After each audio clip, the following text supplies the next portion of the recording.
Welcome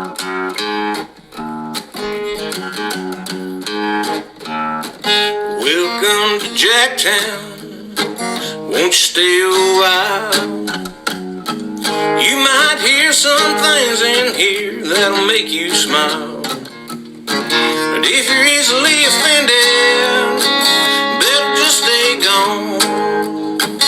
Welcome to Jacktown. It's where we call home. Welcome to Jacktown.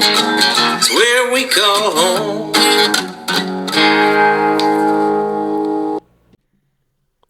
Do we have some intro music to this? Or well, the intro music will be playing, but we won't hear it. Oh, okay. I put that in later. Oh, okay. But yeah. All right, we're hot. All right. We're hotter than a $3 whore in a church. And we're off. And we're off. So thank you for having me back again. I appreciate that. Justin looks a little different. Yeah, he does. Well, Kelly's missing. I'm not going to say Justin's gay, but he probably hold the dick in his mouth till the real queer got there. But Well, he's not here to defend himself. He might be later. Maybe. As I say, you never know. He may show up. But no, I was going to tell you a little ice fishing story. Did this just happen? It did. So, as I was telling you there earlier, I personally hadn't been feeling well for the last couple of weeks, and I wasn't going to go, and Kelly and I had some stuff to do down in Alton. We had some business to take care of. Herpes will get you down, by the way. How many STDs you can talk about already? God damn. But, I mean, aren't we here to entertain the people? We got to get them laughing here, Scotty. I mean, let him tell the story, shit. fuck, my bad. but so both the boys was like, hey, we want to go ice fishing. I'm like, absolutely. Have at it. We got 3 ponds. Do what you want. So the first one goes, they got one. How recent was it? It's like, what was the temp when it was balls cold and thick? It was Saturday morning about 9 o'clock. Okay. So like 6 days ago. But the ice still fairly? Yeah, it was like 6 or 7 inches thick. Yeah. I mean, it was good ice. You could have got a side-by-side out there and done donuts for days. Are you the type that like pushes a John boat out there and sits in it just in case? Oh no! If I was to go, actually, what I would have done was took one of my deer hunting tents out there with me and put a heater in there and my cooler and just sit there like that and scooted it across the ice. Well, that makes me like people I see do that when they like have them cabins and they like have fires in them and everything else. I'm like, fuck me. Mm-hmm. I don't know about all that. I probably would have forgot the fishing poles at this point and just got drunk. But no, I've definitely done that before. Me and Specs and Jordan and I's done it a couple times. We've pushed them little 2-man huts out there and had us one of those little Mr. Buddy heaters and it doesn't make sense. But sitting on a block of ice, with a fire built on it. Here we go. All right. You don't get too concerned until your beer cans start to float, and then you want to move. But so, anyways, Jimmy called. Where's the ice auger? I told him where it was at, so he went and got it. And apparently, the blade wasn't sharp on it. Called me back. Was it the blade or was it the operator? I think it's a 50-50 at this point. Okay. Might have dullety to both. Uh-huh. Is that a gas-powered one? Oh, no. Or just a hand crank? She's the old hand cranker. Well, I mean, he should have been used to that. And, And then he calls back and goes, oh, this thing's a piece of shit. Where's the axe at? I said, now listen. I said, that's an expensive axe. I said, I don't want it in the bottom of the pond. Well, you done fucked the story up here because that ended up at the bottom of this pond. I promise you. Well, called back a little later. Oh, we got us a few fish. I was like, oh, that's awesome. I said, how many you got? Well, we got about 6 or 7 so far. I said, but that doesn't pay for your axe, Dad. We're sorry. And the life. And next thing I know, we're getting home, and I could see where I got in the garage there, and you could see where they had 4 or 5 chairs in a circle there, and there's a great big box of empty beverage cans sitting there, and I still don't see any fish. I see the ice auger. It's laying over there on top of the deep freeze, but I still don't see where my axe is at. So the next morning I wake up and I'm like, hey, just curious, how many total fish? We skinned like 14 or 15. I was like, well, that's a pretty good mess for the day. By the way, where's my axe?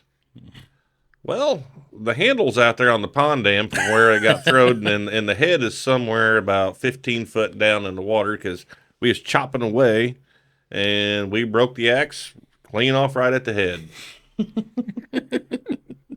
I'm like, Well, good thing you didn't let him use a chainsaw to cut a hole. Well, this is true. you got a valid point here, Scotty. But I don't know how many. Like I said, I should hug my parents on a daily basis for not killing me because I done the same bullshit just 30 years ago. Now, did the axe head like just come off because of a malfunction, or did it break off? Oh, she broke. She clean broke off. I was like, you guys can chop that back a little bit. I said, you don't have to have a hole like yay by yay. I mean, you can have a decent hole there. I mean, the ice is thick, boys. Yeah. You ain't got to give it the fucking what for too bad. I mean, she'll go through it.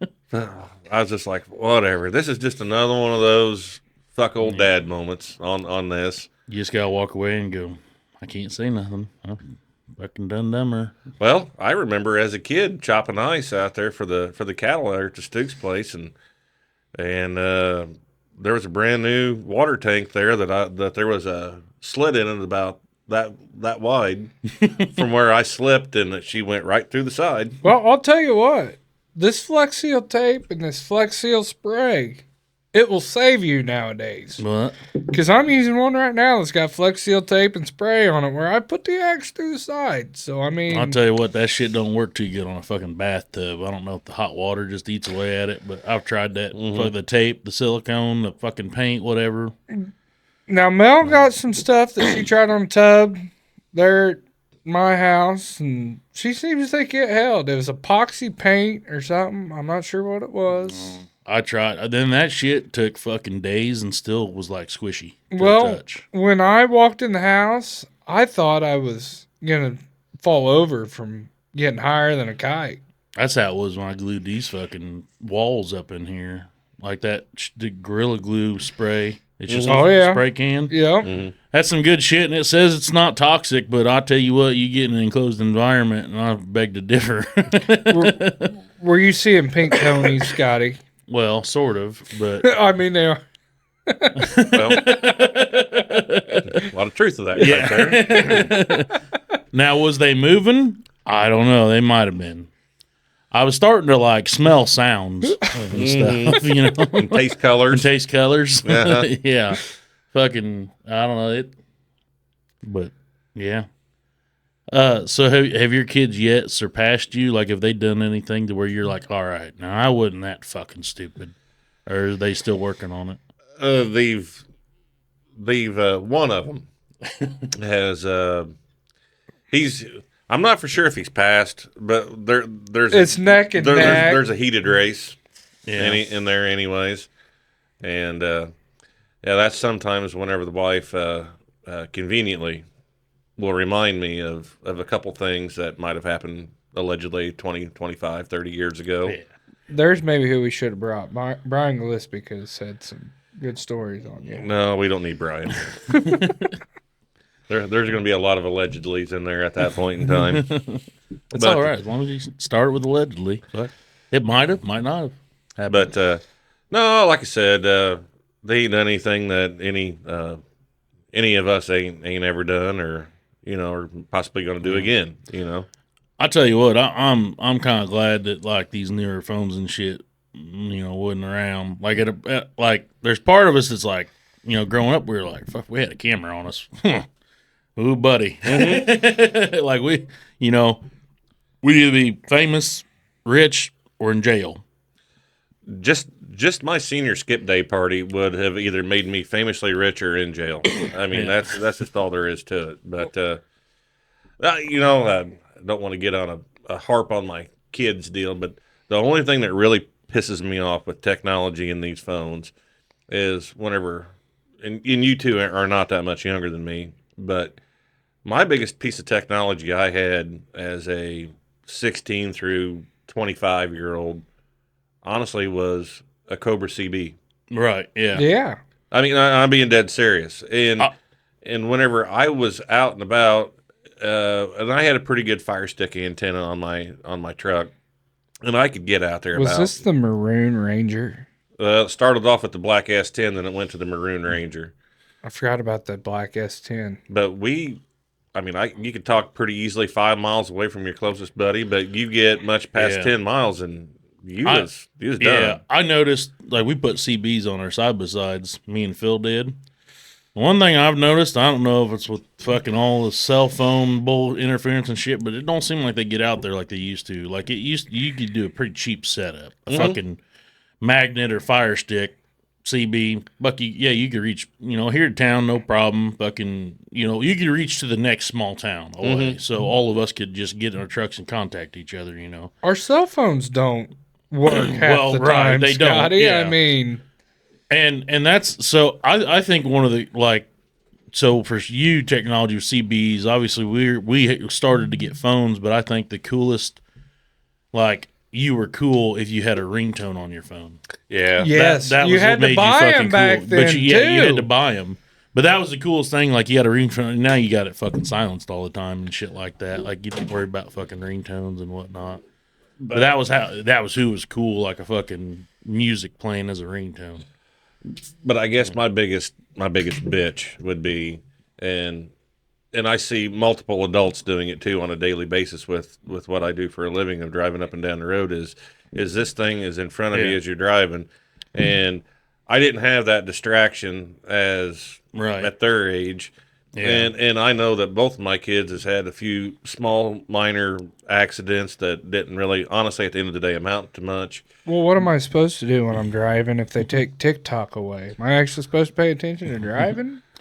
Well, our biggest distraction was, obviously was the fucking CD case trying to flip through, going down the road. You had to get that perfect song. And you didn't know your fucking burnt ones. Weren't sure what was on there, And you'd have to try to remember whatever you put on there with a Sharpie is like, fuck, I think the song's on this one. I think it's number 9. And fucking, nope, that's not it. I mean, that was our biggest fucking distraction. Yes. I had a binder. Now, you had to be fucking talented now. I mean, getting them fuckers swapped and, like you said, you had a binder with like 100 CDs down there. No, this ain't the right one.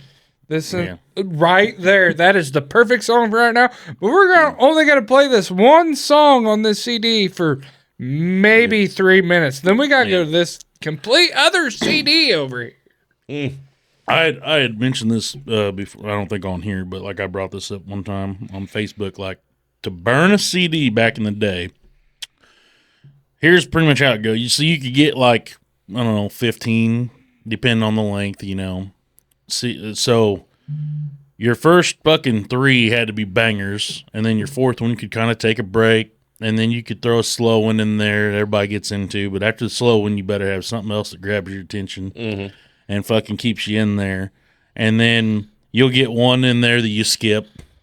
You're not even sure why you put it in there. It was a good song for that first and then 3 days, and it's like, why? But really, like, whatever was in the top 10 was kind of like, that's, the rest was pretty much filler. And then the last one might have been the best one to go out on. Like, that's how you burnt a fucking CD back then. You're like, well, I got 3 bangers, and it was almost like baseball. 3 bangers got on base. The 4th one knocked it out of the park, and then you had some fucking walks, know? Well, you talk about that. So, being born in the 70s, kid of the 80s, teenage, going into adulthood in the 90s. Now, back in the 80s, we had this stereo system that was literally about the size of this table here. I mean, it was one of them. I mean, it weighed 500 pounds. But I got one of those stereos, finally, that you could put a cassette tape in there and hit record. And I don't know how many nights I sit in front of that stereo that we had there at the old house, and then put the radio up there next to it. And just as soon as the song comes on, I mean, you're sitting there in anticipation of, bam, and then hit the record button, and then try to not move, not have any sounds or anything like that. Yeah, pick up every fucking thing that's recording. As Mom hollers up from the kitchen, Jake, get your ass down here for supper. God damn it, I'm trying to make a cassette tape. Oh, leave me alone, damn it.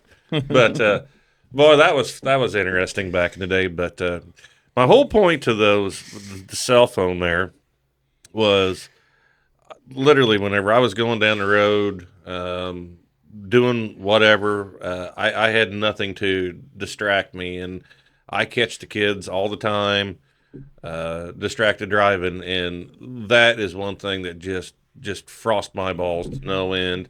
And I'm guilty of going down the road and talking on the phone quite a little bit, but so far as looking at Facebook, looking at TikTok, or any of that kind of stuff like that, I don't do it, and I have chewed I can't believe that my oldest son, even has an ass as much as I've chewed him over hamburger meat, over stuff like that. But no, going back to the whole, you guys should have had the Pioneer stereo. You had more in your stereo and speakers than what you actually had in a vehicle at one point in time, and have that Walkman that had the cassette tape that shoved in there. in it. yeah, And you had to have that thing balanced. You had to wrap that fucker in styrofoam, to make sure it didn't get fucking bounced around. Well, the other Like I said it before, like you could, and when it would fuck up, like if you hit a pothole, like that fucker would skip and it'd be like permanent on that fucker. So like the night before, I said me and an old boy chased some fucking, went across Chisholm Field one night, and that's where on the next day when we listened to the fucking CD, it got to that point and it started going da da da. I'm like, you were screwed. that must have been when we went across the field. But yeah, you'd fuck it up. I mean, there was no getting it out. There was no getting that fucker, fixed.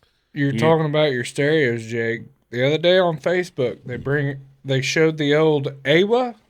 I think that was your stereo. Iowa. It was pronounced Iowa. Yep. They had one of them on there, and I remember being a little kid down at your house, and you were having parties, and you made me sit there, and I had to change the CDs. I had to change the song. Like you said, you had them bangers, and we don't like this one, so I'd be the one down there by the stereo skipping the songs. You'd be like, what's on Road Trip 2? What's Well, that was one of the first ones that had like a 5 CD disc changer or 6 or whatever it was. And some of them were like in a car, some of them were in the trunk. So you had to you had to load that bitch up like you were going to war. Make sure you got it right, But yeah, I had some. That was a lot of fun back in the day. I'm not gonna lie to you guys. I'm not gonna lie. If that Stu's Place could tell stories, it would be bad on both of us. I still think George Stukes is up there someplace smiling sometimes. It's the only place I seen a party and everybody thought I was gonna be mad because they put a hole in the drywall. I'm like, matches the rest of it. There's a hole in the drywall and the guy's ass that went through the drywall. I know he's the drywall guy and he's gonna fix it for me. So it's being pissed. Well, I know there was one time I had a pretty good party there, and somehow, some way, I don't know who done it. It doesn't matter. There was a road closed sign about 35 feet up in the air in the tree, and it still had the blinking yellow lights on it. Does this guy allegedly sell Beck's seed? He was involved. But yeah, that's kind of neat. Was they trying to put a star on top of the tree? Like, was it Christmas time? I don't know. Only thing I know is Grandpa come up there sometime the next day, and he had to come down there because he used to come down every now and again, but he had to make his way down there that day because he was up there at the shop and he kept seeing something blink down there at our house, and he had to come down and figure out what the hell was going on. Is that kind of like when we had the red light in the window up there at that house, Scotty? Everybody knew that as soon as I turned the red light on in the upstairs window of that house that the party was on. They would tell me, we circled the block like 4 times. The light wasn't on. Like, well, I was here, just nobody else was here.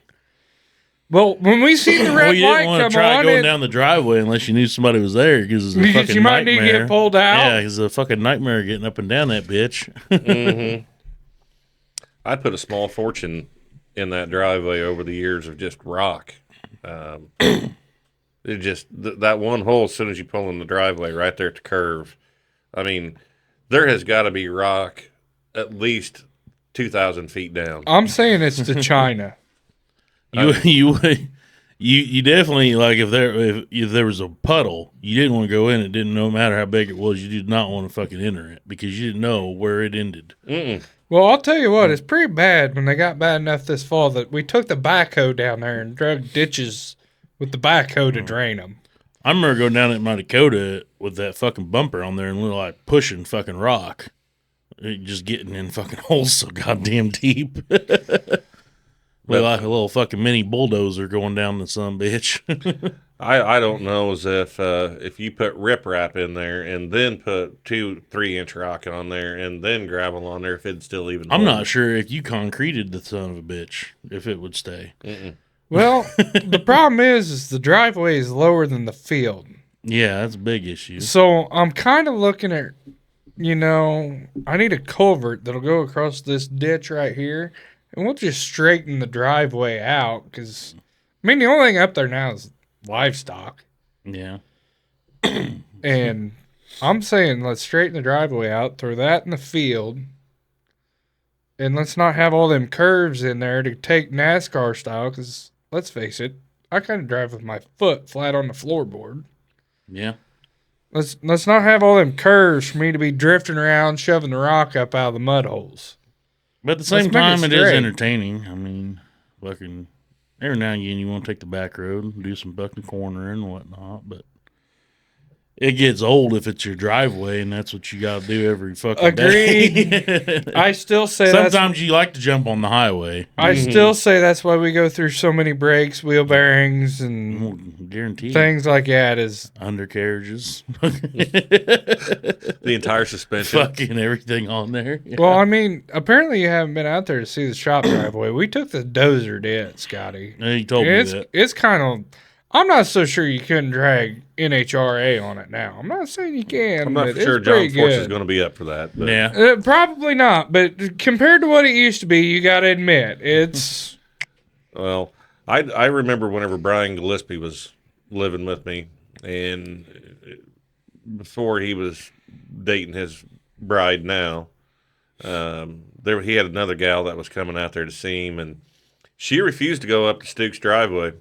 She'd park down there at the end of the driveway, and he'd have to go down there and get her and bring her back. She'd pull up there in that little grass area. Just as soon as you pull in, that little grass area right off to the east. Yep. She'd pull in there with her car, and she'd just stand there and wait on him. I was like, well, bud, I got to be honest with you. If she's really that into you, she's going to fight through the mud to get back here. I said, you're making this way too easy. How big of a fight you got to get into it with her before she walks back to her car? Well, I don't know. I don't know if they really much argued right there very often, but that was more of a shagging than an arguing. You know what? I didn't see it going, so I don't know. I don't know what all went on there. But no, other than that, like I said, it's just kind of neat. We'll see how this works.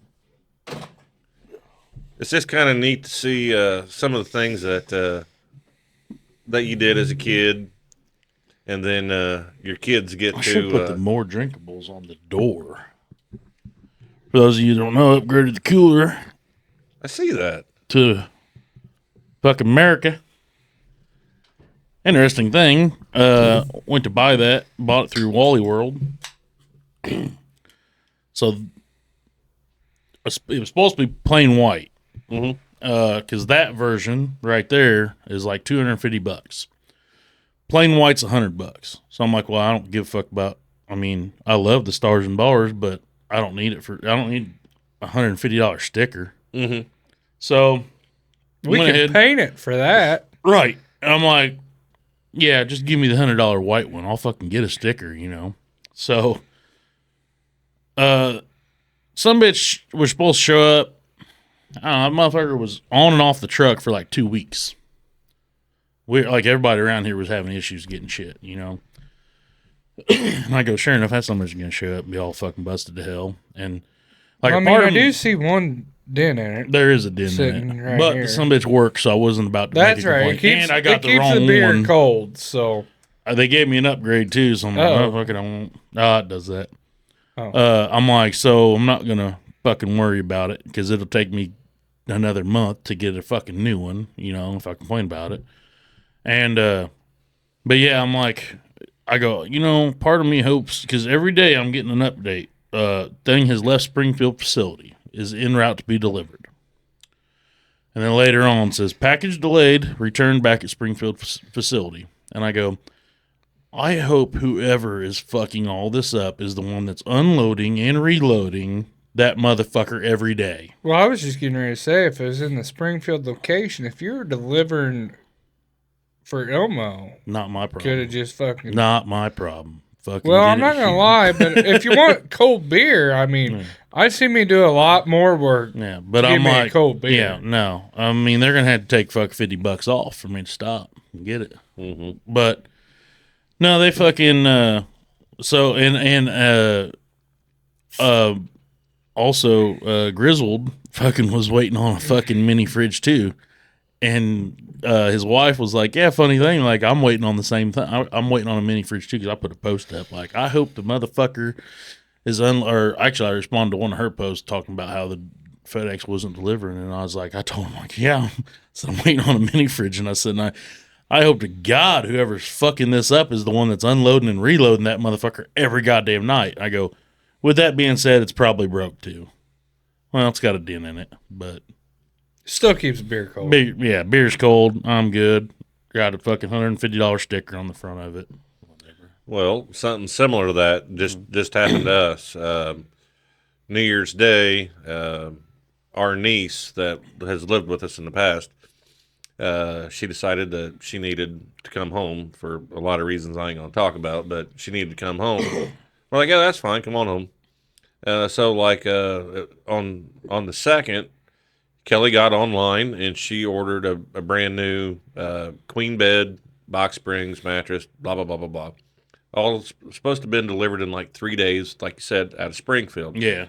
I understand we had Snowmageddon in there and everything else, and I got that. But it took all the way up until a week ago today for that thing to show up. And like you said, every day leaving Springfield, Yeah. the estimated time of delivery is 2 o'clock, 3 o'clock, 4 o'clock, whatever time it is. And every day, as soon as that time frame gets here, she bam gets an email. Not coming today for whatever reason. And then so she put up with that for about a hot minute, about 10 days to be exact.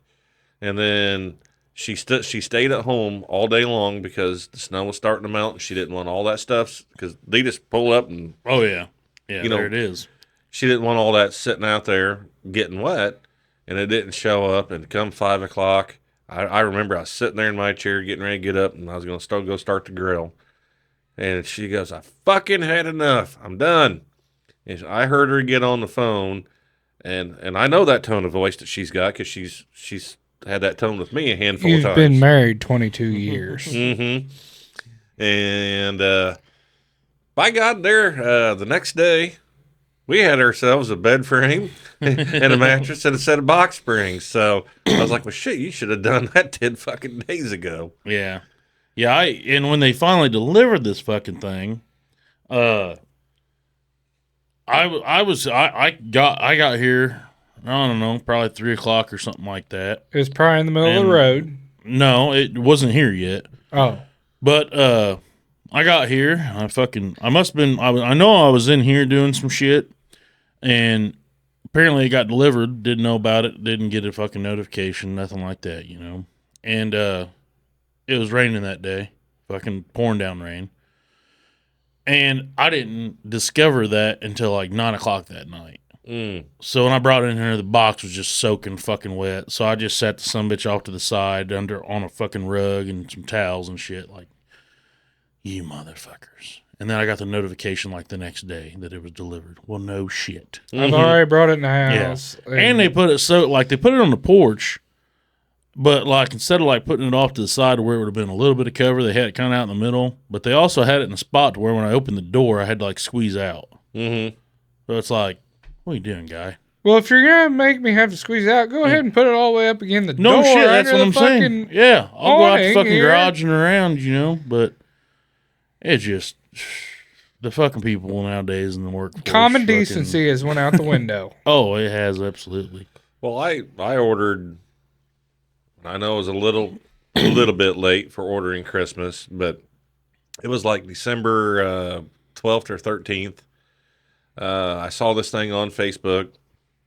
And I thought, well, you know what? Kelly'd really like that. That's a nice little small stocking stuffer. That'd be, wasn't that much money. It'd be nice. And I got the order in. They immediately sent me an email back, said, "Yep, this thing should be here on like December 23rd." I'm like, "Oh, this is perfect." December 23rd come, nothing. 24th come, nothing. And I emailed the place back. I'm like, where's this thing at?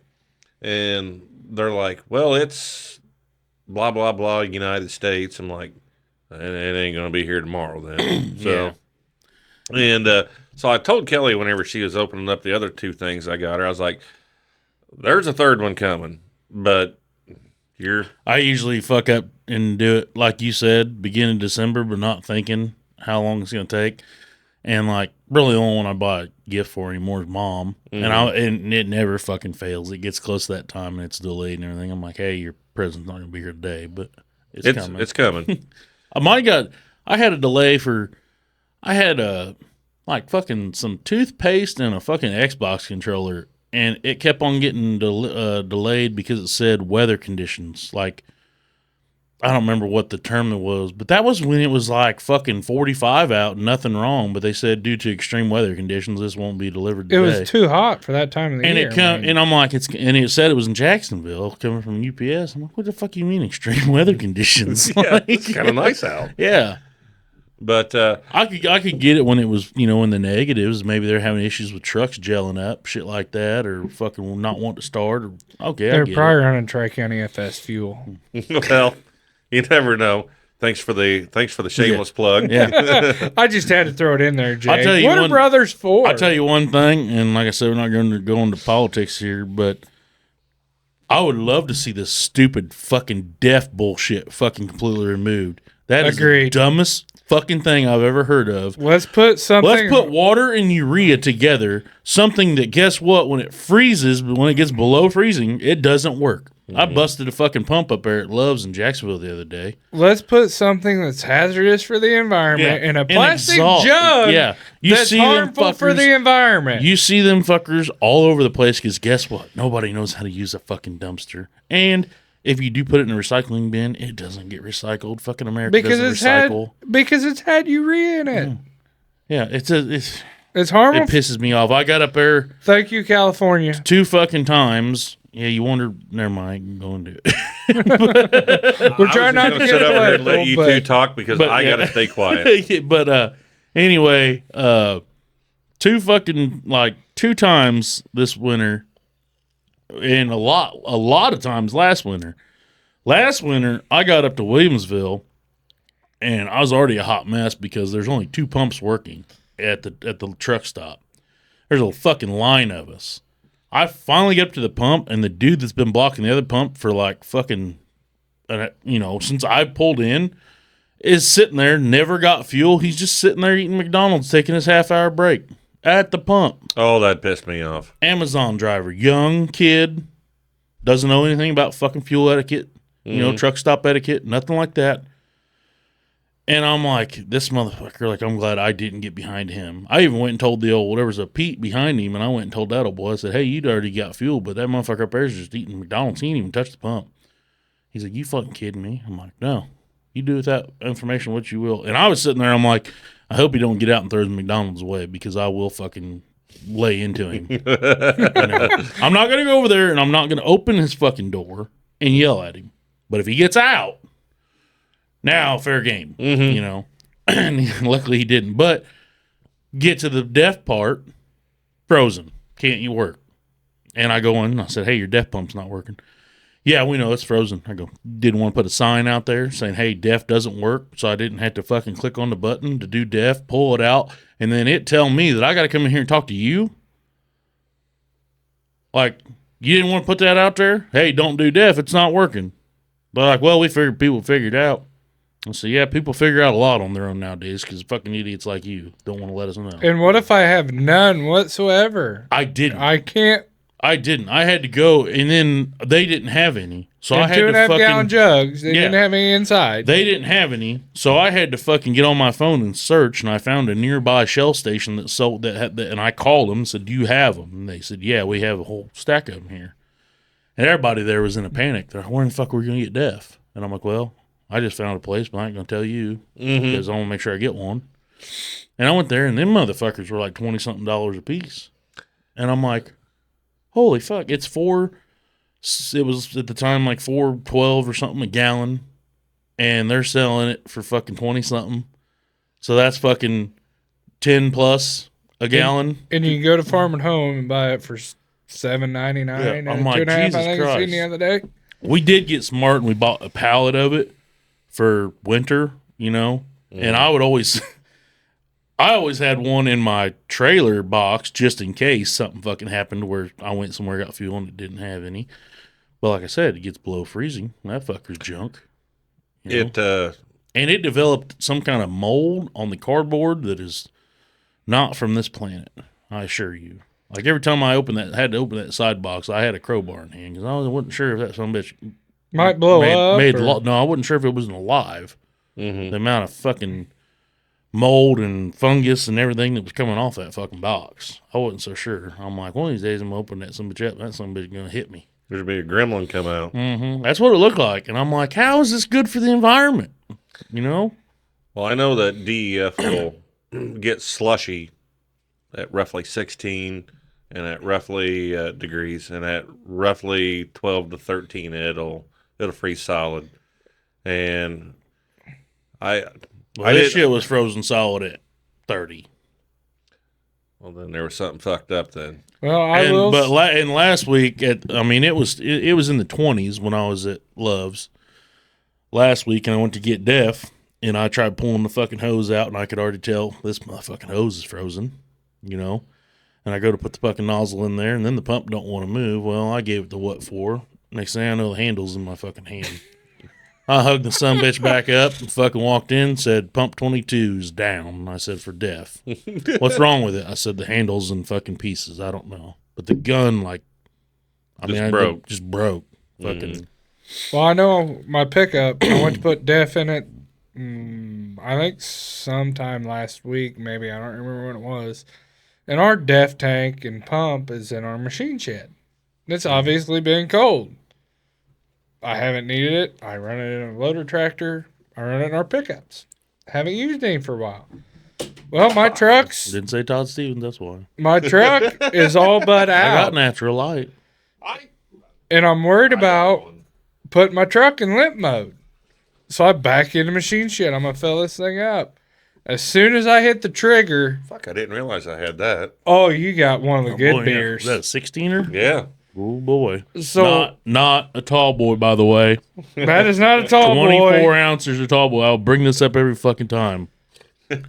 So Fucking tailgating tall boy bullshit. Anyway, that's a trigger for me. you're shorting me It's beer a here, fucking you trigger bastards. issue. So I hit the trigger and I'm like, yep, this is not gonna work. So I'm headed to town anyway. So Let's see. I head to town and I'm like, Jerry Clark was with me. I said, Jerry, we're gonna go. And we to- don't even have. I mean, where do we even have like DEF at the pump around here? I went to Greenfield, Tri-County FS. This guy, he can hook you up. Shameless plug again, but I'll take it. So I run up there and I said, hey, you guys, I know you've got DEF. I said, do you have 2.5 gallon jugs? I said, my truck. I said, 2.5 gallon, give it by. I got a bunch at home. I said, but it's froze. They go, we've got DEF, but that'll freeze? I said, yes, it'll freeze. I said, but I figure you got it in your warehouse. Yeah. It's not sitting outside in a machine shed like mine is that has no heat in it. I said, surely your 2.5 gallon jugs are not frozen. They're like, well, we're not going to promise you because our warehouse is not insulated. I'm like, I don't think it's going to be frozen here, but let's go out here and let's check it out. They're like, well, we didn't even know it would freeze. I said, yes, this stuff will freeze. Water and urea. It's 32.5% automotive grade urea, and the rest is water. So, I mean, water will fucking freeze. last time I checked. I mean, Is- oil will fucking freeze solid to a point. I mean, it's got to be. It's got to be Bad. about -60, but yes, Yeah. it will. But, yeah, and that's oil. Mm-hmm. I know there's moisture in it too, but I don't care what you get, yeah, petroleum wise. any liquid will turn to The solid. colder it It will. gets, the tackier, the Yeah, solider. but what freezes faster than water? my brain? True that. Actually, my wife's feet, but that's Okay, besides well, the fact. that's just. She's got a cold heart. You ain't shitting. God bless her. God bless her. Love her to death. Still got to have one of them. That them women can come on anytime they want to when they go out and have their mani petty party. And Well, Kelly had, after we left here the last time with Kelly, we talked about it all the way back to Justin's house. About, she was making a plan for everybody. but she enjoyed the fuck out of it. Yeah. She sat over there when she got here. Didn't put the headset on, didn't want to be around the mic. And I go, don't sit there and act like you're going to go 3 hours without saying something. And the Right- first time right she off said the- something, no, you said, "Get them no. headphones on." No, woman." right off the bat, I said, so how was your guys' cruise? I said, well, where all did you go? And Jake goes, Kelly? He didn't fucking know everything. So Kelly had to explain everything. I just with got him. drunk, dear. You got to tell them where we went. Yeah. I said, Well- don't sit there and act like you're not going to fucking talk when we're here. You're going to be here for fucking 2-3 hours, whatever. And that's the reason why I did that, because I just turned around and was like, Kelly, Yeah. how you got to talk? Yeah. Then Then you she get knocked off the beer on over. Boone's Farm? Yeah. Which I got Boone's for him in the fridge. That's top of the line wine right there. I also got Hot Damn if anybody needs a shooter. Oh, that's Hey. the original Fireball right there. Better than Fireball. Hey, that's It something. might clear you up. Well, it That might, or put me it'll down the either rest of the kill way. you or cure you, Jake. We're just gonna leave it at that. It's like the 30 proof or whatever. It ain't the 100 or the whatever. So it's light. I tell you what, I was talking about this the other day in the shop. We got a couple younger fellas, real early 20s, that's working over there with us, and all they is sitting there talking about how they drink Fireball and a couple of these other different whiskeys that are flavored and whatever. And I'm like, you guys should have got on a good aftershock drunk. I forgot. Aftershock Yeah, is Aftershock. amazing. Yes. I missed that. And the aftershock was the red, and the blue was they had a blue version. I don't remember what the fuck it was called, but it had the same exact bottle, and it had the sugar crystals in it like Aftershock did. But it was blue, and I can't think of the fucking name of it for the life of me because I bought both of them once. Bought the Aftershock bought them multiple times until they quit fucking making it, or I just can't find it anymore. I don't know which, but And then I was like, no, I said, now you boys, I said, you've never wanted to die any sooner unless you've ever drank some Purple Passion or Mad Dog 2020. Mad Dog 2020. It will kill and you want to go every down time. and you go down the hard roads, you got fucking Everclear, Goldschlager be the two that just absolutely fucking kill actually you. gonna say, Jake, do you remember Grandpa Pug? Oh, absolutely. Bringing the Goldschlager in from Mexico. I've been Absolutely. seeing all them fucking, and I would, if my phone was working right, I'd bring it up and we'd watch some fucking clips. But I've saved some of them ones where the kids nowadays, like there's something going kind of on fucking trend, whatever you want to call it, where kids are trying drinks of the past and been like, what are the fucking Gen Xers talking about when they talk about this? And because I'll go down dying saying I'm a late Gen Xer because of the way we were raised. We're a little bit behind the fucking city life and whatnot. So, but I would anyway, agree with that. yeah, I mean, the way we grew So, up, we were latchkey kids, fucking lights on, get home, fucking rode in a bed of trucks, the fucking drill. But the drink, so like, they're trying to drink like shit like Mad Dog 2020, which was a good drink. I mean, to actually drink, it snuck up on you and fucked you up. It made you sleep But sitting up because And if I you would laid be down, on I was fire. gonna puke. like it would fucking literally turn you into the fucking Human Torch. Like I always burn up fucking drinking Mad Dog. And but But and then they try to do shit like Everclear and Goldschlager, and they're like trying to do it without making a reaction. Mm-hmm. And everyone's the same, goes up, comes back out. Like every fucking one of them. Like, yeah, good luck. And it's always got like a Gen X person explaining it when they're like, okay, today we're going to try this with no reaction. They set the bottle down, and then somebody goes, oh, kid. Don't. Oh, you know what's going to happen to you? Like you're about to see God. Mm-hmm. Like you're about to unleash some fucking demons that you don't know how to control. Like there was a night that I got on Purple Passion pretty hard, and I don't know, foxhole. But with the butt. no, I I'm was gonna good. say, if I'm you good. have a foxhole, we'll No, take a I'm bathroom good. break here. I thought it was coming, but it wasn't. But anyways, we got on this stuff, and we got on that Purple Passion, and like I said, next thing I know, I thought it was like 1:30 or 2 o'clock in the morning. The sun's still out. No, it was like 9:15 at night. I'm like, He'll time travel you. I mean, I'm like, somebody's got to take me home, and I mean, like, sometime before I like just physically die. And I remember puked all the way home, got home, snuck in the house the best I could. I did my going to bed early Saturday night for Jake. See you in the morning. Puked in my trash can, puked out on the porch. I mean, the whole bit. Yeah. And you was just laying there, just like, sweet baby Jesus, please, just take me now. Your golden slippers. Yeah, whatever it's got. Just fucking take me. Just take me. Either take me, put me out of my misery, whatever you gotta do, just make this suffering end. Just please end. And the next thing you know, it's 4 hours later, and then you're getting hollered at from downstairs. It's time to feed. Okay. And you're trying to just keep everything in at that point in time. But Purple Passion was one of the ones, and Rumplemints is the other one.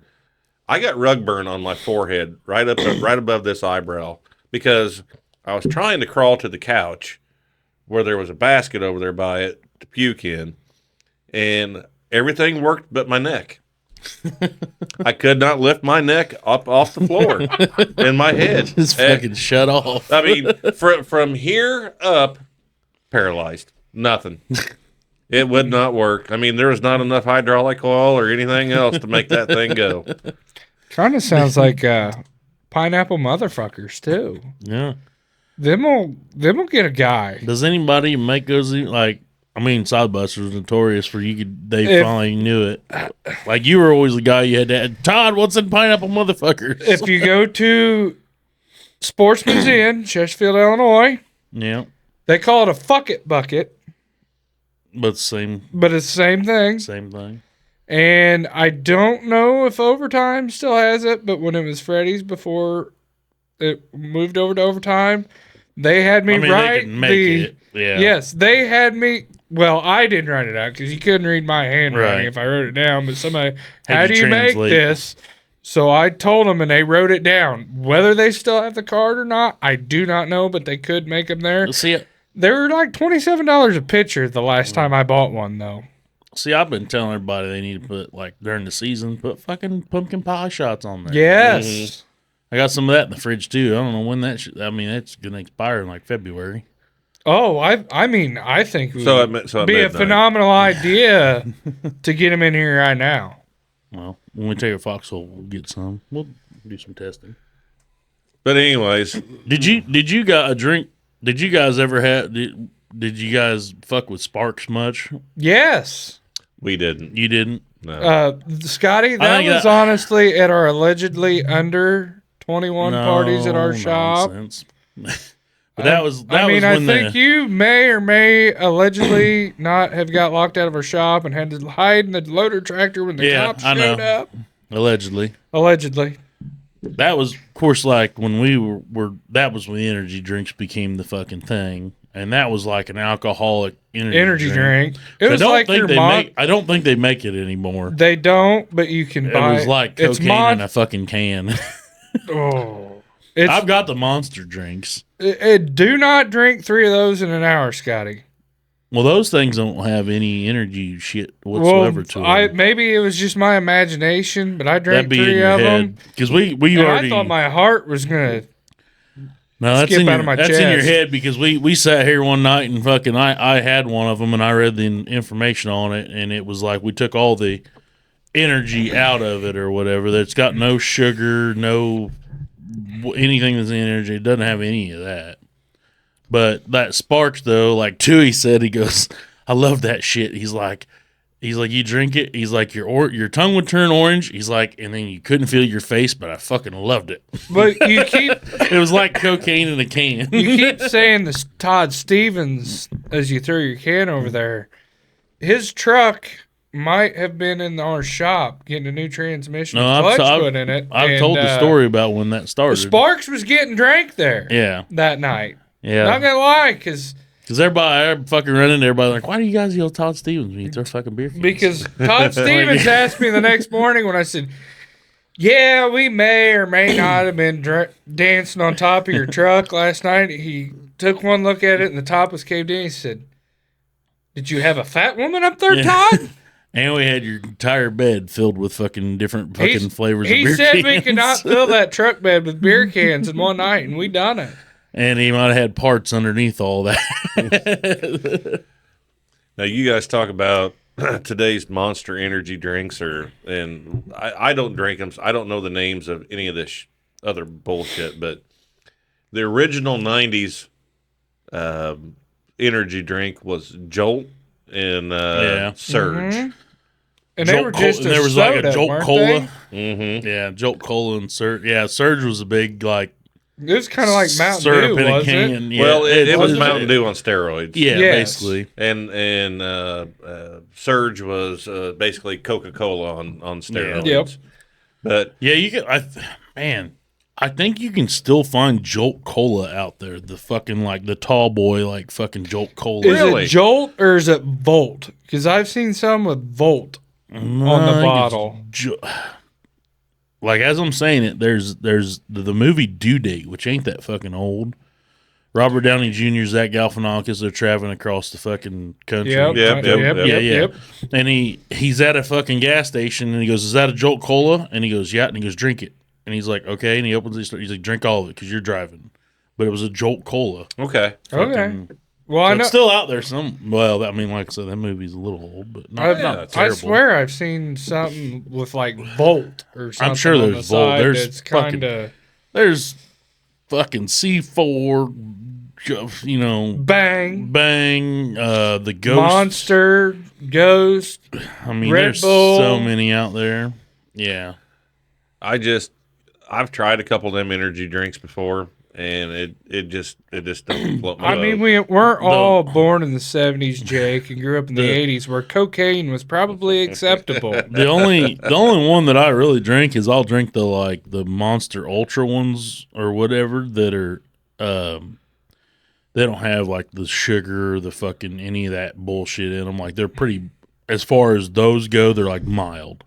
It's like drinking like, you know, a little bit like some Skittles or something, but it's not them other ones though that are like full flavor ones. If they're not like the zero ones, you know, or whatever you want to call them, I've drank those full flavor ones. I can't stand them. They're like how in the they'll fucking burn your taste buds up. I can Like, drink the Pipeline Punch.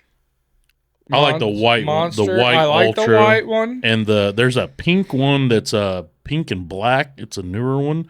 I haven't pretty seen fucking it. good. And I like the peach, Yeah. the Peachy Keen. I like the Peachy Keen. And the when Pipeline Punch. the alcoholic one, the Beast. alcohol ones, The Beast. yeah, but there's it's called Scary Berry. Yeah. It's a fucking really good one. I Scary didn't Berry's care good. for it. You didn't like it? I didn't like care the for Scary it. Berry and the green one. That I think green one's the beast. And then the white one I wasn't but some of them are pretty fucking good. Like This fall, I had the Sunday off whenever the NHRA drag races was down at Madison. I took Jackson down there, and Monster Energy does a lot of promoting for that series. And there, where Jackson and I's seats was at, just literally right behind us, they was giving out free Monster energy drinks, Yep. and the can that he brought back was 16-ounce can, looked like, and it was white and it had like black, I don't know, claw marks in it. Yeah, That's the that's the ultra. That's the Ultra. white one. Well, I took a little drink out of it, and I thought it tasted all right to me, but it still just was not in my wheelhouse. That's the one. Like when I make Jaeger bombs, I use that one. Okay. That's the one I use because it's not as like if you. So that one's supposed to be similar to the initial one, like the original one, but just like Wasn't the green the original? Down. Yeah, Yeah, but back down on the fucking pucker your fucking the original. energies. If you ask me, is like drinking battery acid. Oh, it's just so fucking strong. It's fuck that. And I remember, like you're talking down there at NHRA, they sponsor that stuff. I got gypped then when I was his age because they just give you a little shot glass of it. They wouldn't give you a can. You got a shot glass. Jackson, you're a dick. I'll tell you a drink. When I was in Indianapolis when I was a young kid, they had this soda Storm. I remember that. And it was a blue can, green letters, and the fucking M looked like a lightning bolt, or it looked like a lightning bolt starting the S and coming out the M. That was some good shit. I don't think that's around anymore. I don't. That's got to be gone because hell, I'd forgot all about that. Yeah, and the girl and they were giving out free samples, and I would think I was 3rd, 4th grade maybe when we went there, and I'm walking around the Indianapolis, Motor fairgrounds, fucking giant fairgrounds by myself, like a little kid, no issues. Come back every now and again, check in with dad and everybody. Come back to trailer, but like I'm out there, there's fucking monster trucks running around, tough trucks, fucking mud trucks, all this shit, and I'm just fucking wandering around all by myself and check in every now and again. No phone, no nothing like that. Didn't have to worry about getting kidnapped. I was a heavy fucker, so they'd have had problems, getting me in the van.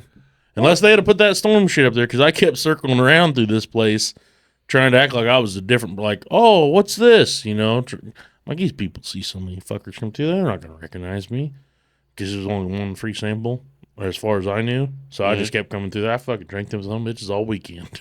And the stand next to him was like Copenhagen, and it had the chicks and the fucking short shorts with the chaps.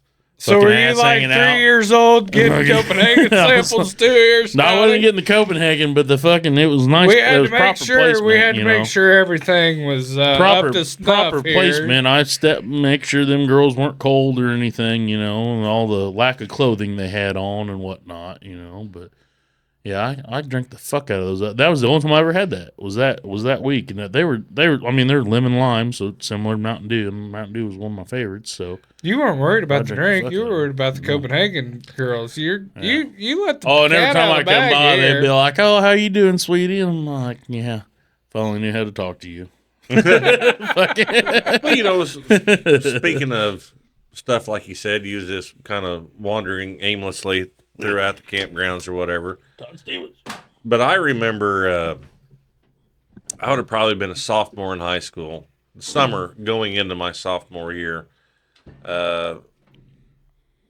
we used to go over to Shelbyville Lake quite a little bit. And Todd would have been about 4 years old at that time. And for whatever reason, we went over there like on a Thursday, and I got to bring a friend with me. And of course, we didn't have a camper at the time. It was all tent camp, blah blah blah. Right. And roughing it. Yes, roughing it. And I remember like I said, we got over there on like a Thursday. We boated around or whatever.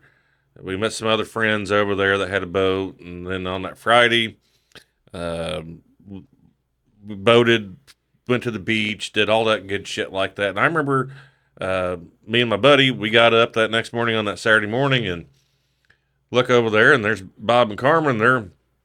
They're packing shit up, and I still yet to this day don't know if they would even told me they was leaving if I didn't come out of the tent. But but they're like, hey, well, since you're up, you guys are on your own for the day. I think there's a little bit of lunch meat left over there in the cooler, but we're going back home, and we're going to pick up Todd from Grandma and Grandpa's, and we're going to bring him back over here for the afternoon and the evening, and we'll see you sometime. So, I mean, we had the run of the park over there. Of course, he blames it on me. If you notice, but the whole point to this story is me and my buddy, we're sitting there, and they're leaving at like 8 o'clock in the morning, go back home, and it's like a 2-hour trip back home. I wonder if they even left a note. If you had Yeah, I mean, would I been like Joe Dirt at this point in time? Right. I'm really not for sure. Fuck, we're on our own, buddy. But now keep in mind, whenever they left, looking off to the west, I mean, it is just as black as your wall back here. And we're like, well, we'll be all right. Next thing I know, I mean, it is raining cats and dogs. I mean, there's little pea-sized hail coming, and me and my buddy were sitting on these little inflatable beds inside this tent riding the storm out. Little did I know, about 3 miles to the south of us, there was a freaking tornado that went through. And we're just sitting in there, and next thing you know, here comes the water through the tent, and we're just kind of just sitting there floating, and we're like, this ain't worth the fuck. I ain't gonna lie to you. That right there, I always wonder. survival of the fittest. Back then, it's like, did they care less, or was it just you don't get the information? Like nowadays, if you just do that, Sink or swim. they'd have been like, boop, hey, alarm, there's a tornado back where we left Jake. Fuck, we gotta go get him. Back then, they wouldn't have fucking known. No, Not a clue. That's like I said, back then seatbelts you didn't have to fucking wear a seatbelt. People rode in the back of truck beds.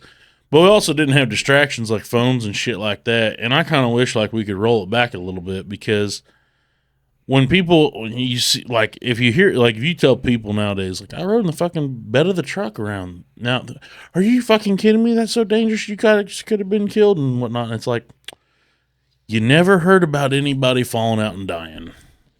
Like people fell out, don't get me wrong. But it's like people also drove a lot more, like there was no distractions back then where everybody paid the fucking attention.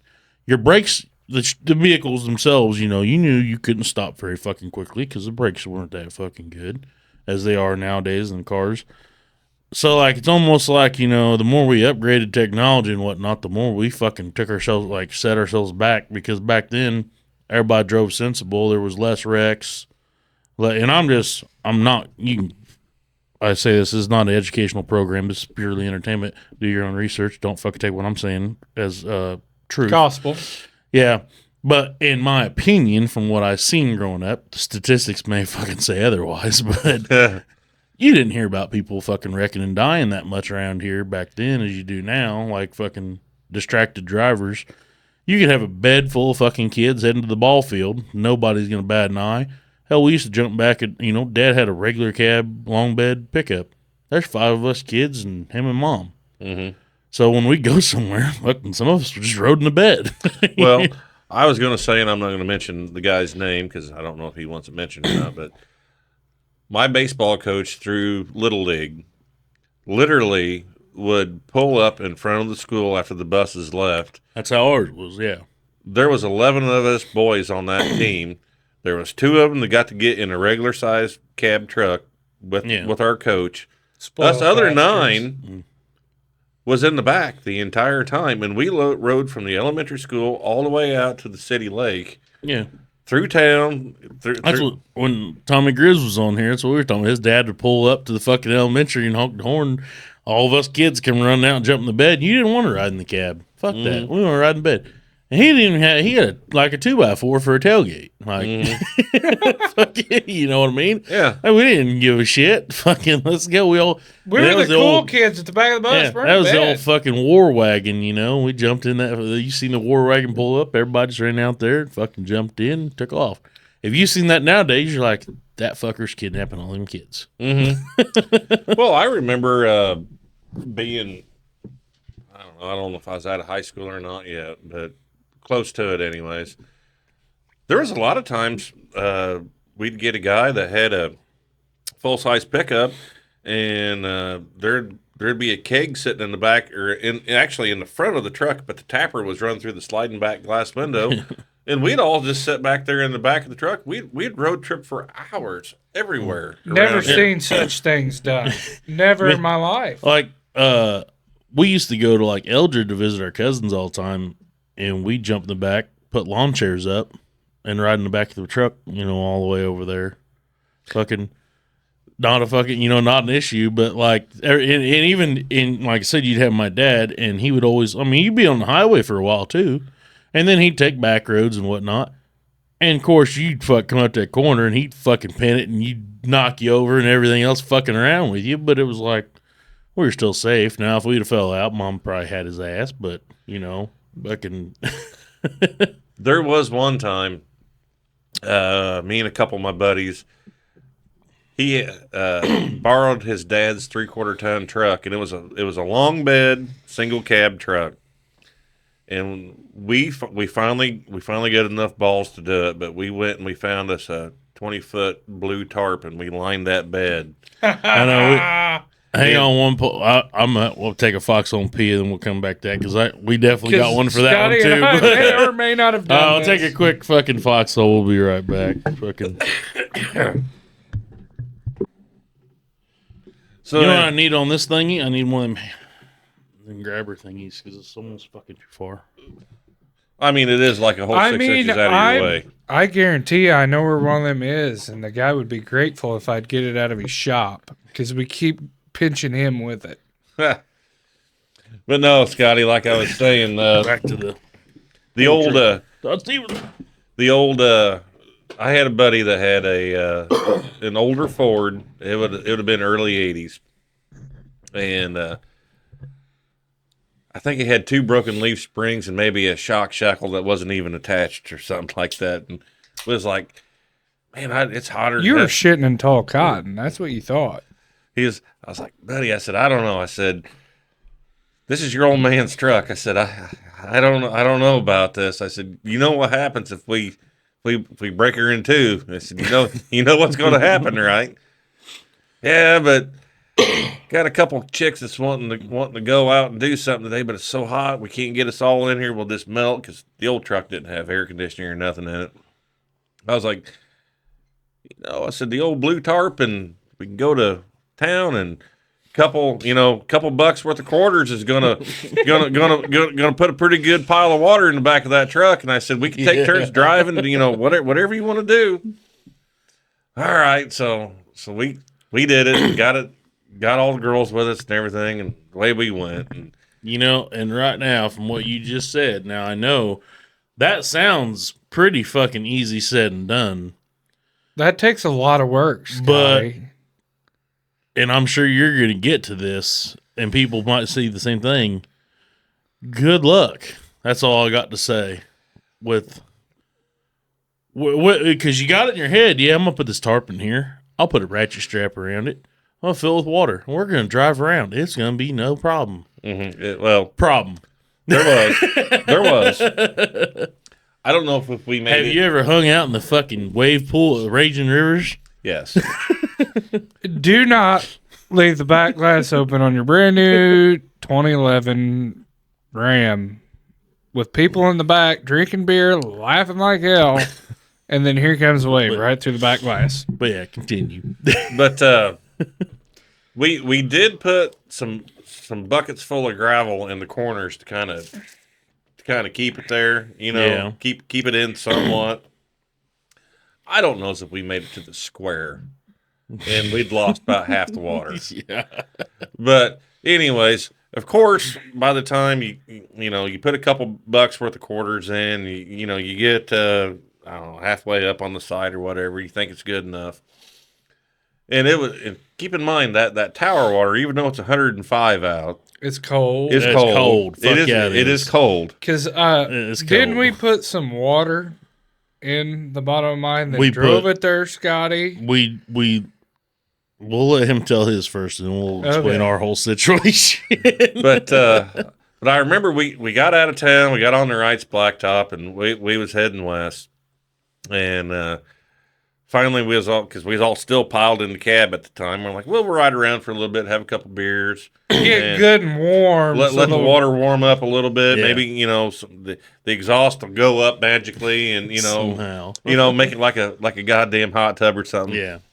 No, I swear to God, what little bit of water was left in the bed of that truck by the time the water was decent to sit in, there couldn't have been 3 inches back there at that point in time, because slop here, slop there, lost it. The tarp come in, and then it was going over the side, and I mean, at the end of the day, it's a neat story, but it was a disaster. At the end of the day, you got drunk and rode around. Now, all right, so me and his situation, third base had a beach bum. Party. Beach party was the theme. They weren't going to have no beach, and they weren't going to have no ocean, so we brought the ocean So to that's the what party. we told them. We're like, well, so we made this an all-day event. We even went to the fucking mall. Did you go me and Easy, or was it just us two? It was me and you. Easy went with us. Easy went with us. Yeah, He yeah. met up with us later Yeah, that all night. three. No, well, he was at the mall, I know. Was he with the mall? Yeah, he with went to us? the mall. Okay, Okay, it was so all all three three of of us then. We go to Spencer's, buy blow-up dolls. Fucking, I think we even got bikinis for them. Fucking, and we had the idea there. All right, third base is having a beach party, and then there's a contest for best beach bum. You know, and I said, well, fuck. I don't think we got any money. No, Scotty. no. They had. Well, I know exactly who won beach bum, and he deserves it. We'll get to that. Well, they did have the sand because of the volleyball thing. We said, well, they may have the beach, but we'll bring the ocean. That's Okay. what it was, maybe. So we went out. We got a fucking tarp. We wrapped it. We got a big ass fucking tarp, and it overhung his truck pretty good. We put ratchet straps around it. You know. Mm-hmm. We even filled it with about fucking 4 inches of water and laid out, like you said, with the buckets. So we filled it with a little bit of water. We laid it, we pushed it all out, you know, and then did all that. Then we all meet up.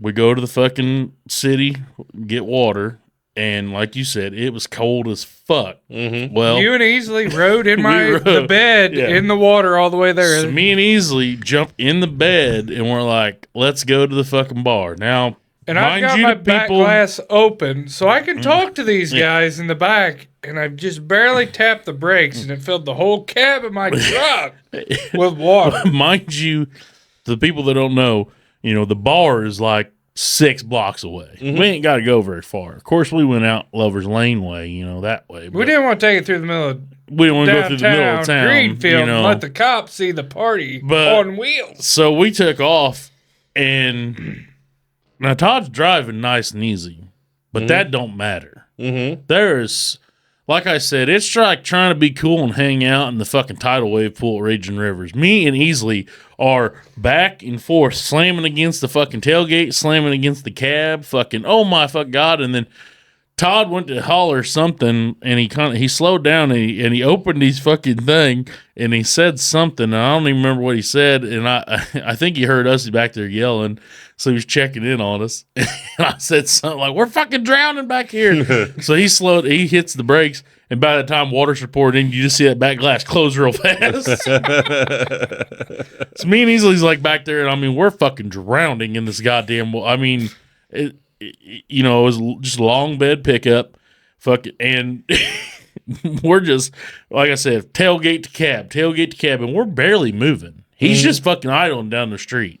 You know, like, he barely shifted gear, and that would just surge all the water. And we're like, I'm like, fuck, like, finally we get a hold of the side. Me and Easley are like holding ourselves on the side. We're like, this is not as easy as we had this planned. Like, what the fuck is going on? I think alcohol may have Well, been there was a lot involved of- at the beginning of this process, and we didn't completely think it through. I mean, we about lost our blow up dolls and everything. We had these fucking girls in there, bikinis, and whatnot. So finally, we do make it to third base, and to our surprise, we had still a full bed of water, and we made it there, and we fucking because we there. backed it in Yeah. through the doors, and everybody's like, "This is great." And Yeah. people are piling in There's my a fucking truck. there's a sitting in the band. water. Yeah, there's a band there, and we're like, we just pulled up, and we went up and opened the fucking, you know, they had the fence, and luckily there wasn't any cars there, and we're like, just open that fucking fence up and back in. They're like, oh, if we're allowed to. Like, fuck. When they see this pull in, they're not going to kick us out. Exactly. So Todd, we open the gate, and fucking Todd starts backing us in. Yeah, by the end of the night, fuck, that whole bed is just loaded with fucking people. We're just all sitting in there in the fucking water, Drinking beer in the water.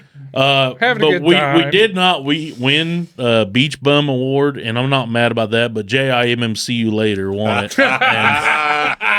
Which I think he took the money straight into the machines and lost it.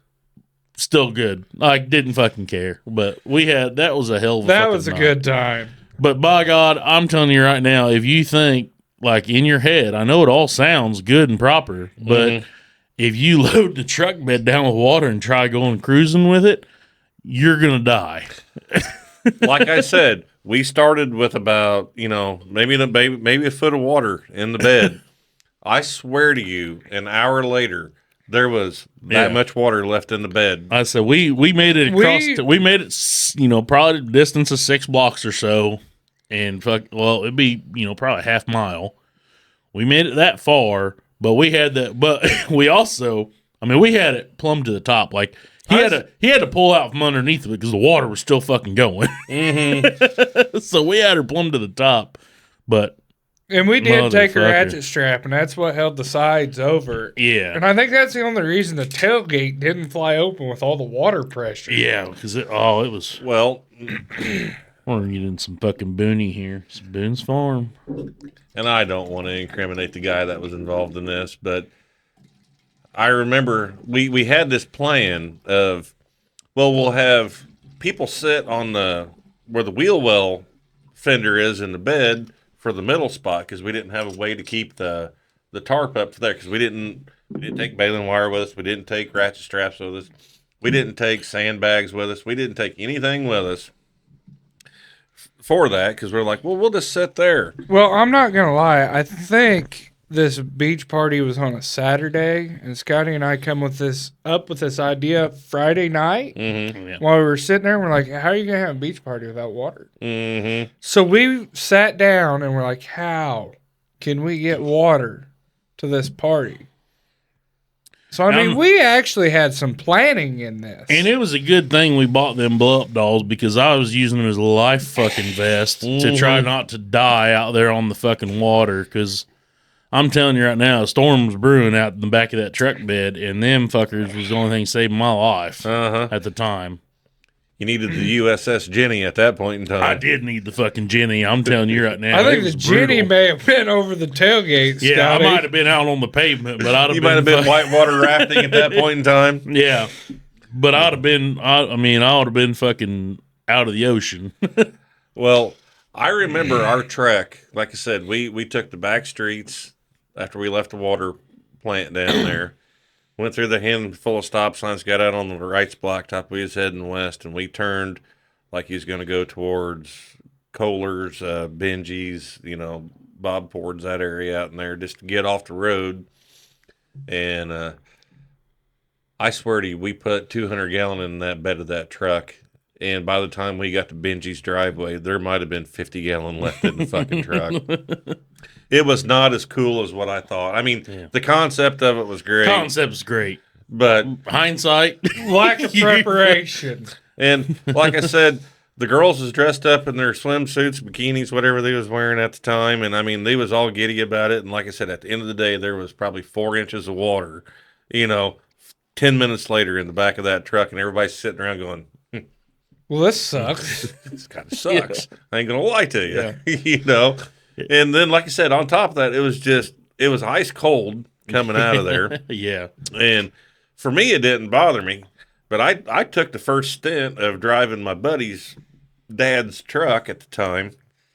And I'll tell you who that is off air. I think what saved us with the cold water was that little bit of water we had in it before. Because where do we even fill it up? Your brother fills in Rockbridge. Okay. Yeah, that's and we filled it up in the middle of the afternoon. Right, so that water had already warmed up. We're like, this thing's not filling very fast. Yeah. So we could put whatever in it. And we're like, well, that'll hold the tarp to get it to town, and we'll just put quarters in the deal. So we stood there around the water that was in there, and it was 100 degrees that day, and we Right. drank beer, so that warmed up. So I mean, you kind of evened it out. Yeah, it felt great. I mean, when it like, now we wasn't dumb enough to be in the bed when we were filming it. Like we weren't that dumb, but when we went to like, we're like, After fuck, we took off, we're like, that's how when much they're is like, it gonna? We're like, how much is it gonna take to fill up a truck bed? I'm like, fuck, I don't know. Just put some quarters in there until it kicks on, and we'll see what it does.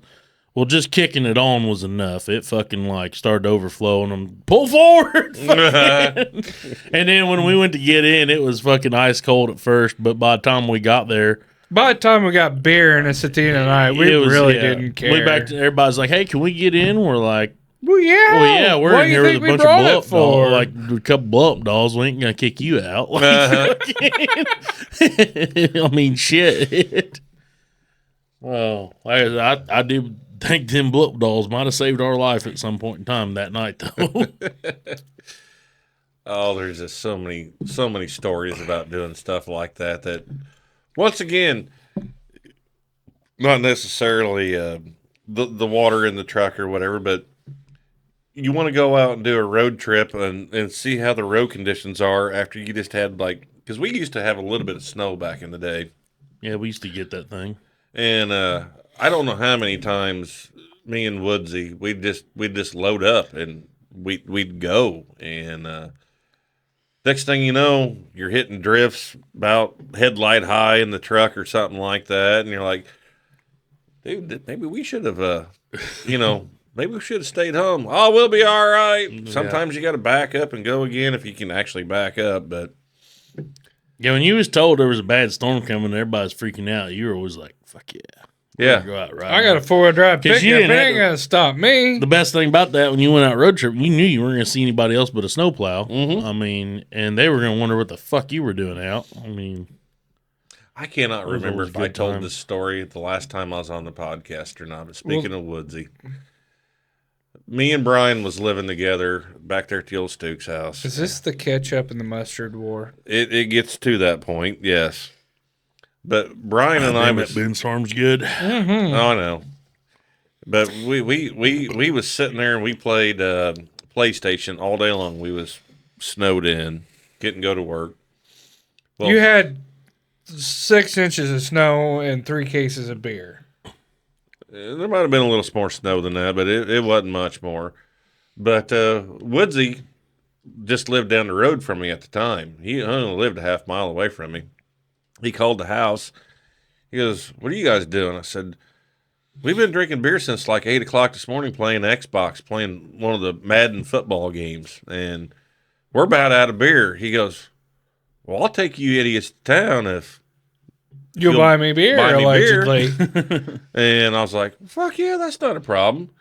Well, anyways, he got there to the house, and Didn't you forget how to sign your signature that day? I did. It was terrible. That'll happen. That'll happen. But we got he come up there on the porch and come in the house and he goes, "Hey, you idiots ready to go?" I'm like, "Well, yeah, we're ready." He goes, "Now watch your porch out there. It's slick." We forgot about it from A to B there.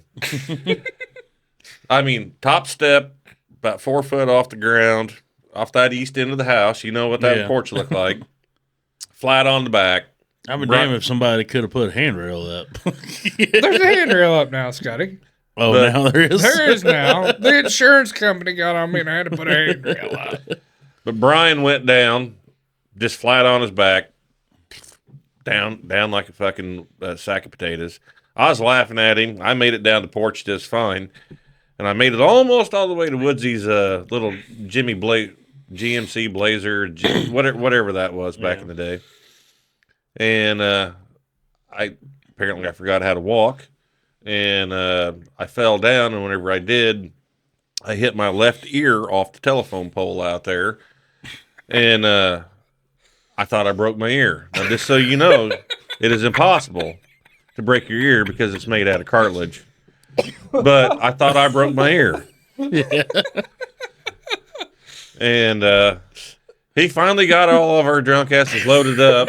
And the way we went into town, he goes, about out of cigarettes too. Can you guys get cigarettes? Yeah, we'll get whatever you want. You're driving our drunk ass to town. We'll get whatever you want. Well, once again, he reminded us of the beer that he wanted and the cigarettes that he wanted right as he put her in park. And then I said, "You coming in with us?" "Well, I'll just stand over here by the door where the shopping carts is at." So me and Brian went over there and we got all the beer. Suspicious at all. Yeah.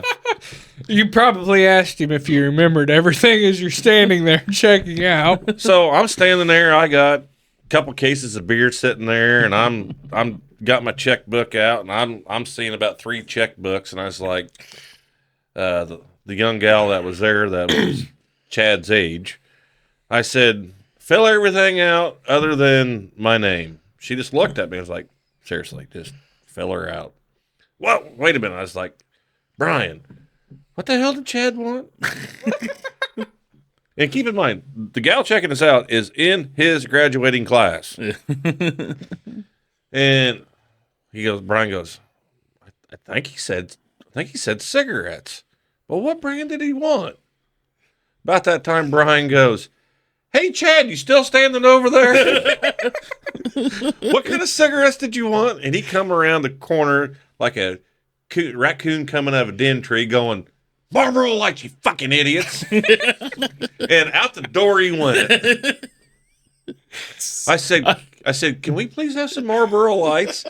And she was laughing and she goes, "Not a problem, Jake. We'll get you taken care of."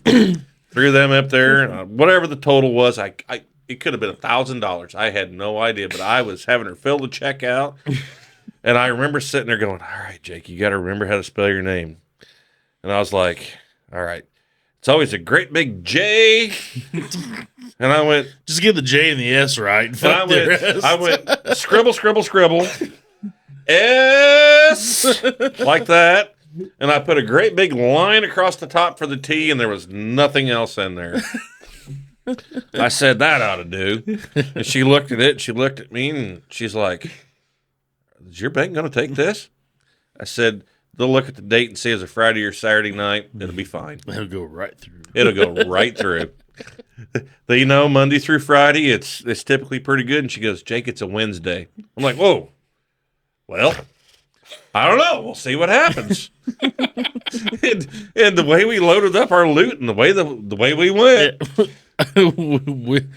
I had allegedly Phil bought me some beer one time. It's not that I was underage. Maybe it was just other reasons. Mm-hmm. He owed you money. Yeah, that could have been it. Well, He drank all your beer and you were thirsty. if he owed me money, that'll make this funnier.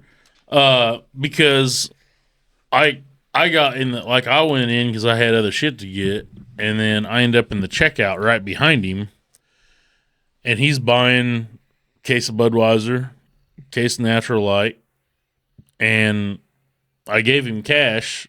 Well, then he come up like $5 short. He goes, "Hey, I need $5." And I go, "Are you fucking kidding me?" And then he goes, so I was like digging for money. And I'm just sitting there and he goes, "Well, it ain't like they don't know that's for you anyway." Because he goes, "I don't drink Budweiser." Just go, "What the fuck?" And I gave him the proper amount. It was his side he was short on. But That's even better. Yeah. Like I gave You him got like a tax Yeah. because you had to have him buy you beer. Yeah, I gave him plenty of money to buy the case of beer I needed, but when he threw his beer up there, he fucking he pulled out his wallet and he goes, "Fuck, I'm short on cash," and he didn't want to use his debit card he goes, "Hey, I need $5." And I go, "Are you fucking kidding me?" And he goes, so then I pull out my wallet and he goes, "Well, it ain't like they don't know the Budweiser's for you anyway. I don't drink that fucking shit." God damn it. Oh, there is a very upstanding woman that lives in the community here that I had convinced from the time I was 19 years old. I was 21.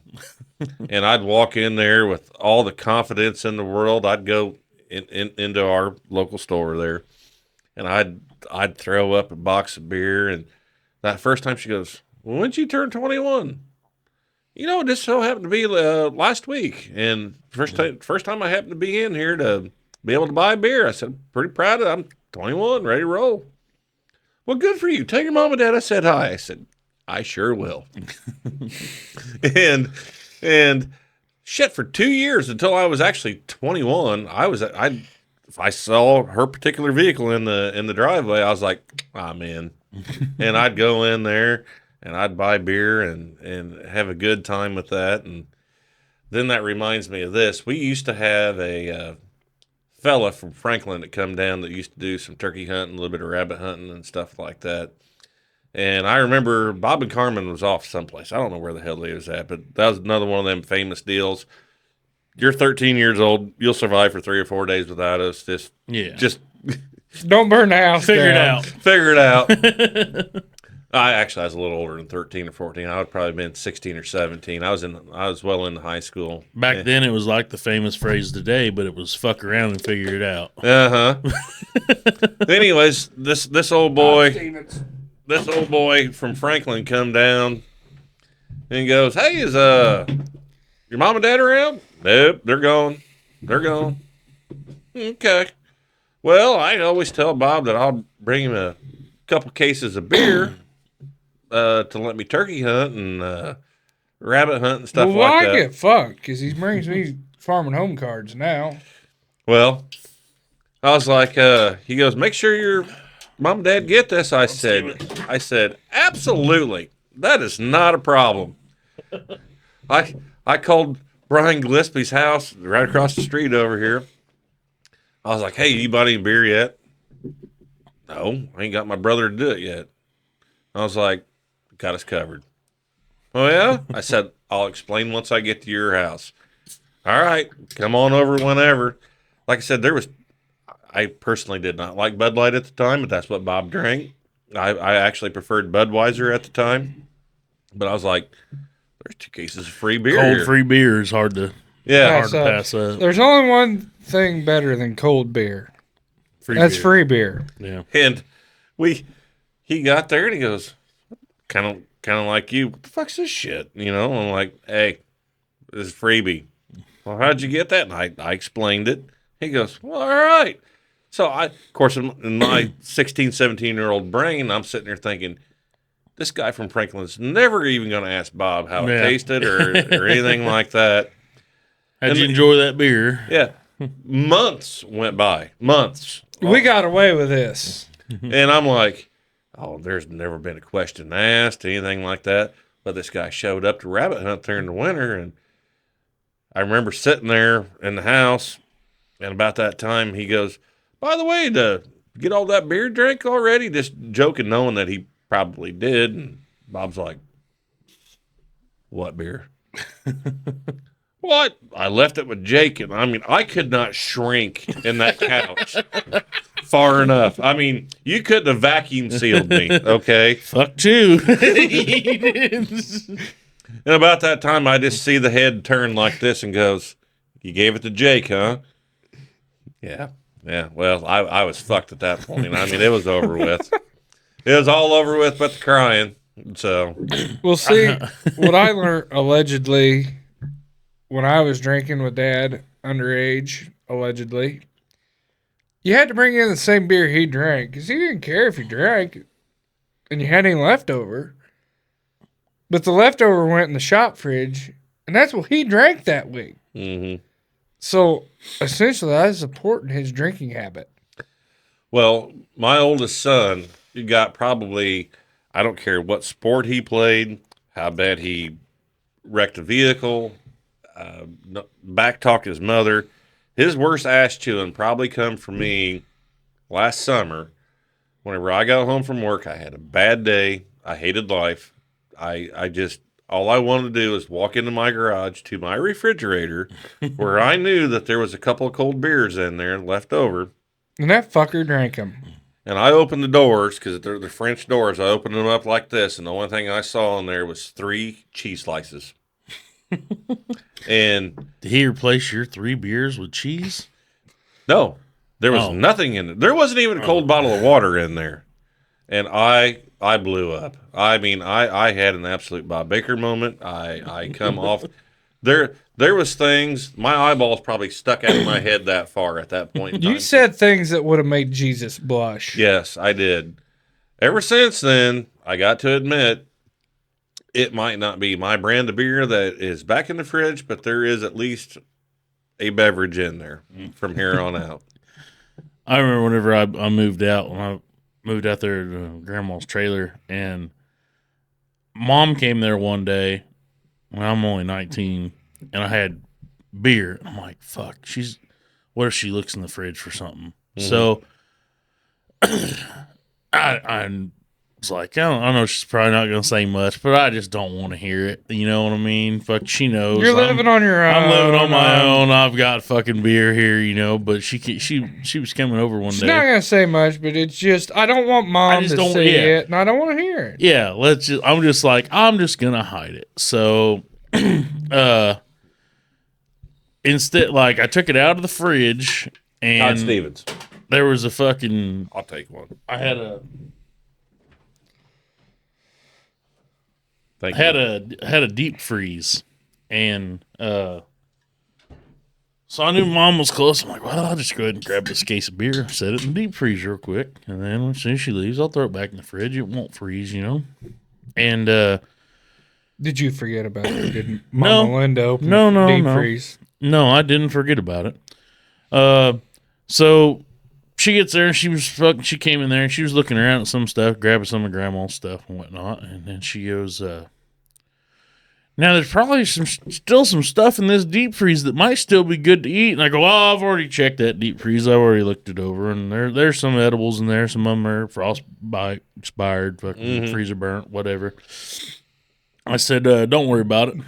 Well, I don't know. There might be some stuff in there, but you better want to check the date and everything. And she's all adamant about opening the fucking deep freeze.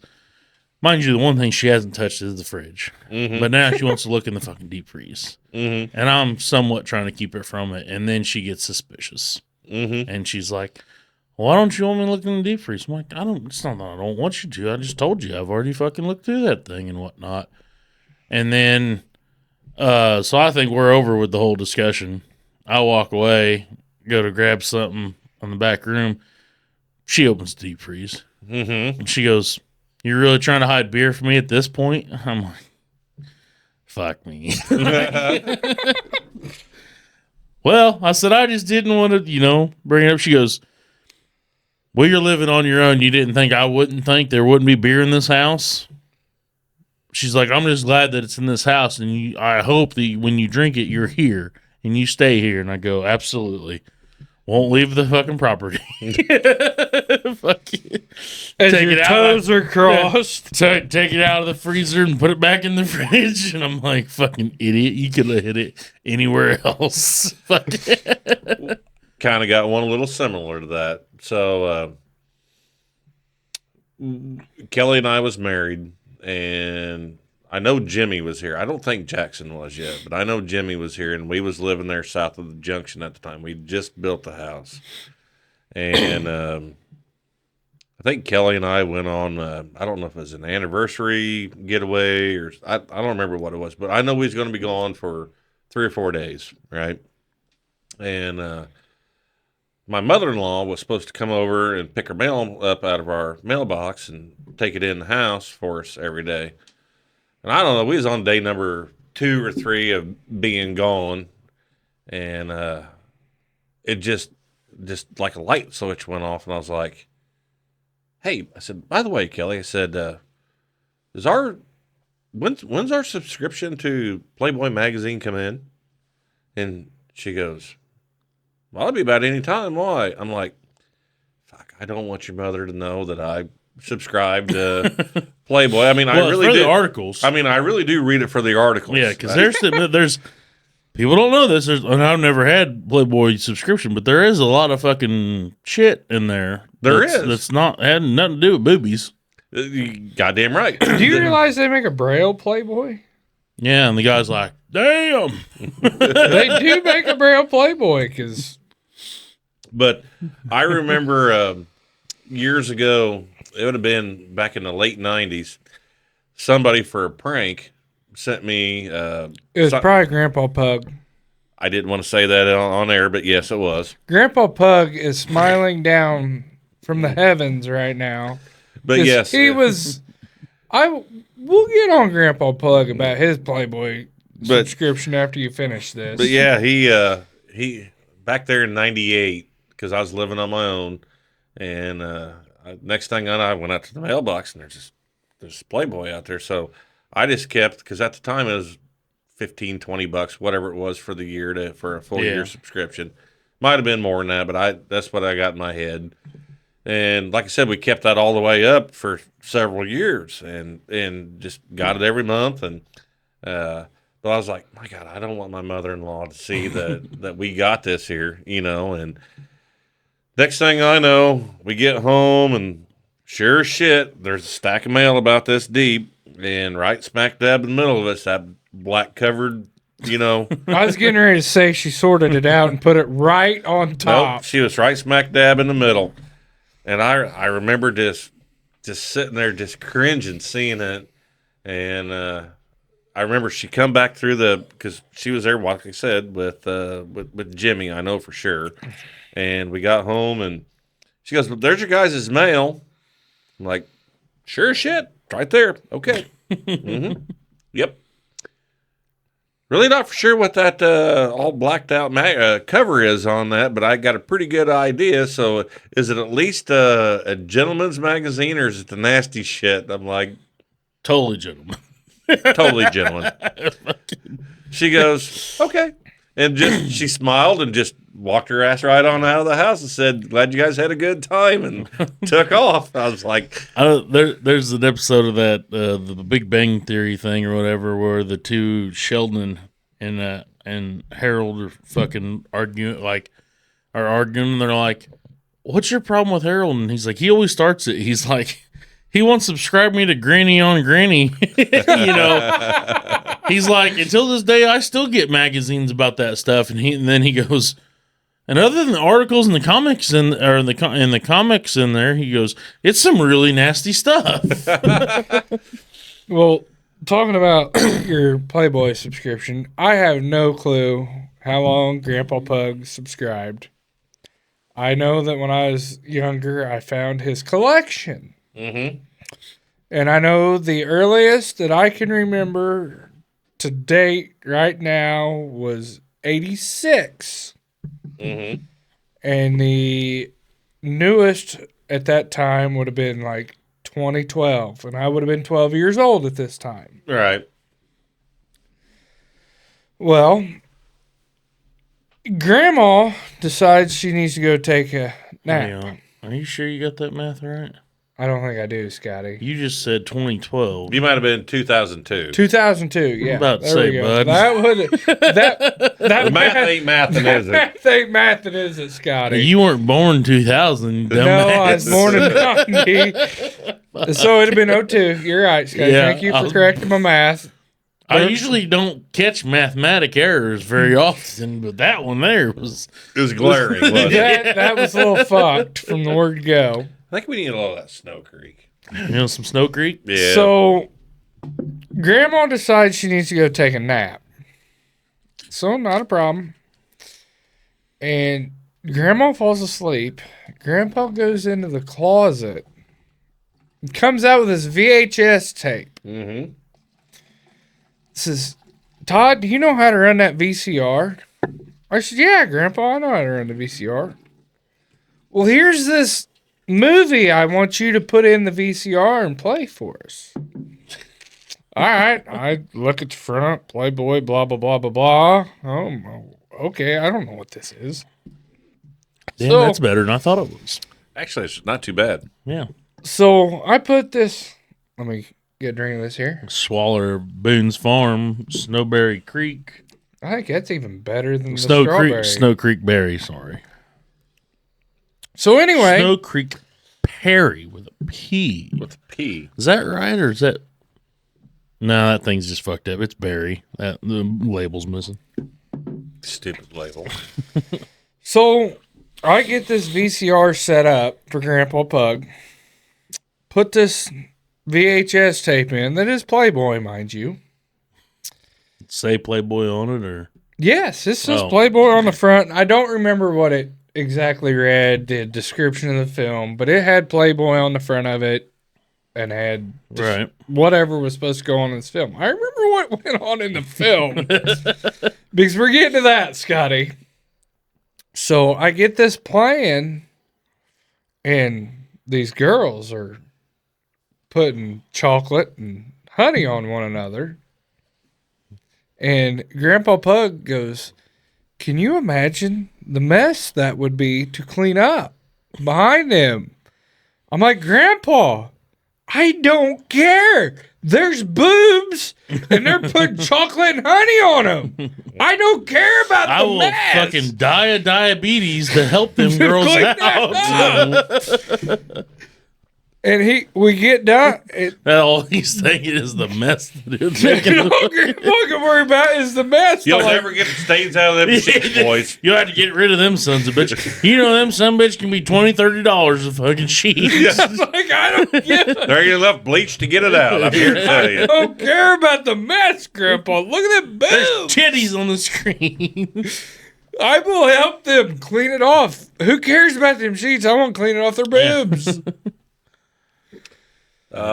Speaking of him, you didn't get in on this because you was too young, but he would have started this with me in about Kelly would have been. Me and Kelly was dating, but we wasn't living together yet, so it would have been late '99, early 2000. But like the dead of winter, or the dead of summer, there was nothing going on. But he was living in town, Oh, yeah. at the time. He'd either call me up or he'd come get me, one of the two. And he had that old maroon Delta 88 at the time. Yep. And more times than not, I went into town to the house. But he'd have the car gassed up. He would have a cooler full of beer, and he'd make me drive. But he'd call me up, and he'd want to go on a road trip.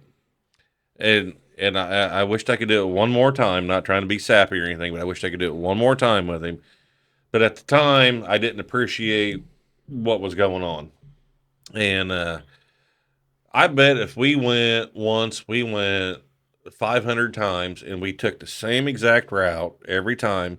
We'd leave his place there in town. We would road trip to Carrollton. We'd go out west of town where Grandma grew up at, and then we'd end up down in the river bottoms. We'd start down there by Spanky, and we'd work our way north up towards north of Eldred, almost to Hillview. And he told the same story, the same exact way every time about there was a barn here in 1944. There was an old general store here in 1956. Over here with Bob Best, we did this in 1962, and this, that, and the other. And I always thought I tell that story quite a little bit about how we'd just load up, and he wouldn't drink very many beers because at that point in time he was getting to be, right there, upper 70s, early 80s, and but I'd get drunker than fuck, and I was still driving, but that's besides the fact. And that's The pretty. car knew the route. You took it more than once. Oh, The yeah. car could drive it on its own. But he always had he knew I drank Budweiser at the time because that was my favorite, still my favorite beer, by the way, is Budweiser. I'm just a pussy nowadays, and I cannot handle the Budweiser Side effects. But he always had a cooler full of beer for us, and the car was gassed up full, and I'd take him on that road trip, and we'd be gone for 4 or 5 hours every time, and drop him off and get him in the house. I'd pull the car in, pull the garage door down for him, and go in and say something to Grandma, and then out the door I went. But that was a lot of good times. I'm not gonna lie about that. You have that memory with him. I have the memory going with Amos Rule and Grandpa to Otter Lake in the summer. Oh, I got a story about that We too would also. We would always go. Grandpa would go, let's go see what Amos is doing. And I wasn't old enough to drive. Mm-hmm. Grandpa passed away before I got my driver's license. So Grandpa, we'd drive out to Amos Rules in the summer. And, let's go to the lake, guys. So we'd go over to Otter Lake. So we'd go boating, do skiing, whatever at Otter Lake. And you always, no matter what time it was, we had to stop at the old number 7. And we had to get a Jack's cardboard pizza. And you had to eat the peanuts.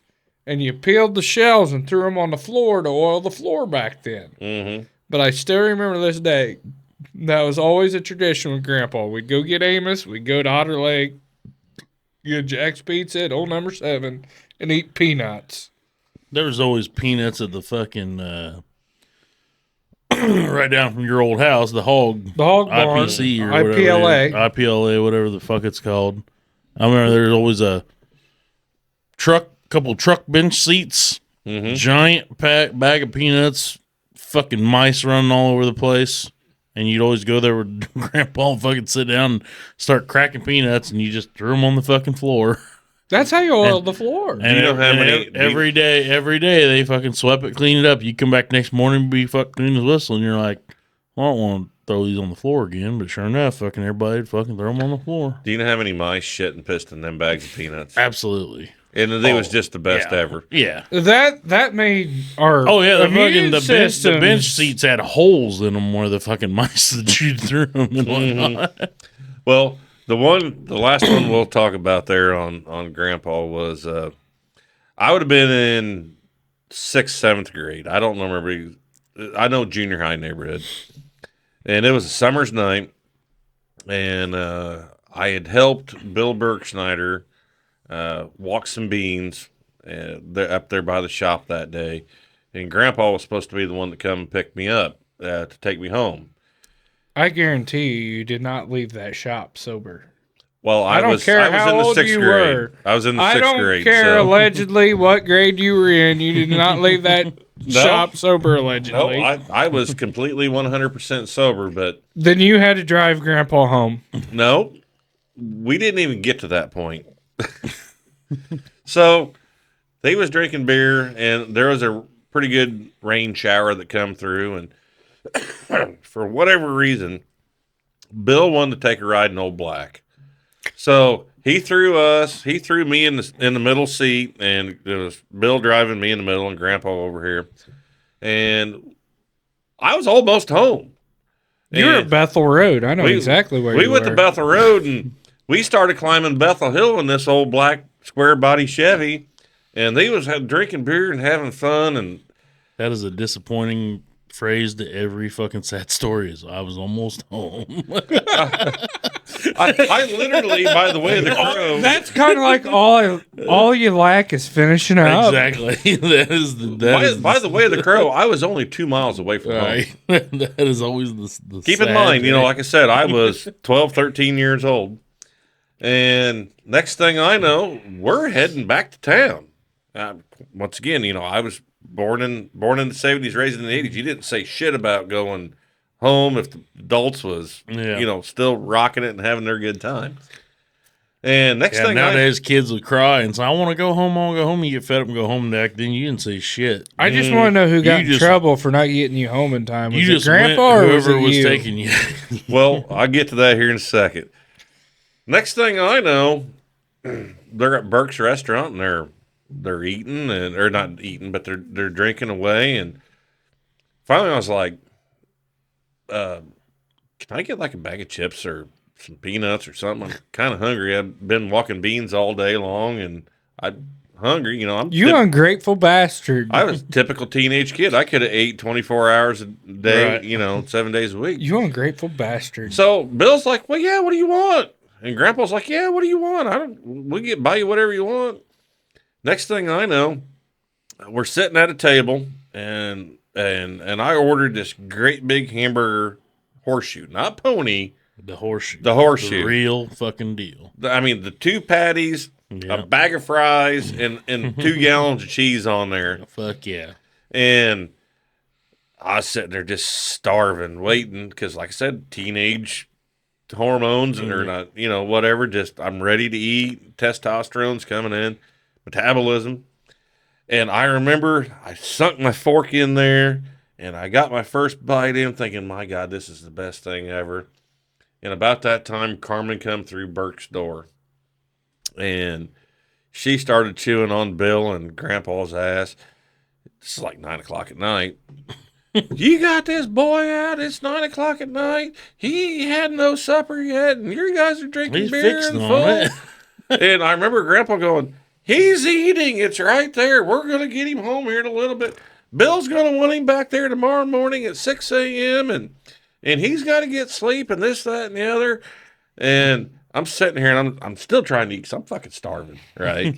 I mean, Mom, I've got the hearing aid turned completely off. Selective hearing is working. It's fucking Next magic. thing I know, I feel this hand come across the back of my neck like this, and I'm jerked out of the chair, and I'm sitting there trying to get that last goddamn cheesy French fry in like this. I gotta go home and fix him supper now, and Bill's like, his supper's right there. Not tonight. And the way I went, I'm going home, and I am pissed. I've walked beans all day. I dealt with these drunk. I dealt with these drunk fuckers all afternoon and evening, and I finally got what I wanted with a goddamn. And who doesn't love a fucking good old horseshoe? Exactly. And I'm sitting there, and I'm beside myself on the way home. She's like, well, "What's the matter with you?" I'm like, I don't know how you could please a Midwesterner more than a fucking good old horseshoe. Mm-hmm. And that's back whenever Burke's had the charbroiler, and it was like a charbroiled cheeseburger. Oh my god, I could taste it right now. Did they have? See, I have, we have faint memories of Burke's because we were real young when we used to go there. Mm-hmm. Did they use actual cheese sauce, or was it like the powdery cheese sauce that Westside and DP Cream used to use? No, it was actual cheese sauce. Cheese sauce. And I'm not knocking DP Cream or Westside's fucking powdered cheese sauce because that still was fucking amazing. Mm-hmm. No, it was actual cheese sauce. Right. And that was just like the old Burke burger back in the day. Do you guys even remember the Burke burger? I don't remember that. It's weird. So the day, when Steve opened that back up as Freddy's, I remember the Freddy burger. Literally walking in there, and I went, "Holy fuck!" Because it hadn't changed. It didn't change. They didn't change a fucking thing. Mm-hmm. So passing that fucking thing every day for fucking 20 whatever years till they opened it, which it might have been 30. I know that I had been in there when I was a kid, but faint memories, Mm-hmm. But the day walking in there, it was like, holy fuck, I remember this place. It was like flashbacks just coming back. I can remember us actually coming here and eating. You know what I mean? I couldn't tell. I'm sure back then I probably had pony shoes or chicken strips and cheese fries. Shit like that. Well, the Burke burger I'm making it up to be something more than probably what it really was, but it literally was a half-pound patty. I mean, it was back in the day where you patted them out. I mean, it was a thick patty, and it had a piece of American cheese laid one way and a piece of Swiss cheese laid the other way, and you put everything in the garden on it. Yeah, that was through the garden. That was the Burke burger. That's what old man Burke liked, and that's what he ate all the time. But anyways, and that was back whenever. And you can still get good burger yet today, but you got to be selective. But, I mean, that was back whenever everywhere you went, you got good, fatty 80-20 burgers that had flavor to it, and you didn't have to dump a bunch of bullshit on it to eat it to make it taste good. That was like a dark maroon color versus pink. Mm-hmm. And, I mean, they literally just salt peppered it and... Put her on the grill. Put her on the grill. That's the problem with today is they won't season it because too many people. Well, I can't have fucking salt, which is bullshit. Fucking salt's not bad for you. You're fucking listening to the wrong doctor. But they're talking. They don't season it because they're afraid somebody's gonna be allergic to something. So you literally, if you want a good burger nowadays, you gotta be like, hey, season my burger. Mm-hmm. Fucking put seasoning on. I remember when your Uncle Steve opened up Freddy's down there. I loved the Freddy burger. Which one was the Freddy? Because it was like your grandpa Freddy. I'm gonna guess it. Oh, that was the one with the sausage or the Polish sausage on it. Polish sausage, right? Oh, I missed them from down there. Yeah. Oh, they were phenomenal. Because I had the idea of the jalapeno. Well, I'm not saying it was mine, but I suggested the jalapeno burger and the mushroom Swiss. That's a good mushroom Swiss. I know the mushroom Swiss was a big idea of mine because I told Mom, you guys should have a mushroom Swiss. And Mom made fucking 8 different varieties of a mushroom Swiss burger. Because I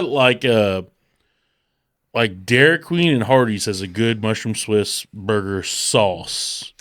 I was gonna say I like the brown gravy. That brownish gravy sauce, and I Yeah. told Mom, I'm like, you need to make the sauce like kind of like a brown gravy, but it's got to really grab you. I don't know if they use soy or Washer Sister sauce or fucking whatever it is. I'm like, so Mom made like literally like one night, like made like 5 different fucking sauces and burgers, and like had me trying them, and was like, which one is the one you know like? I'm like, and then.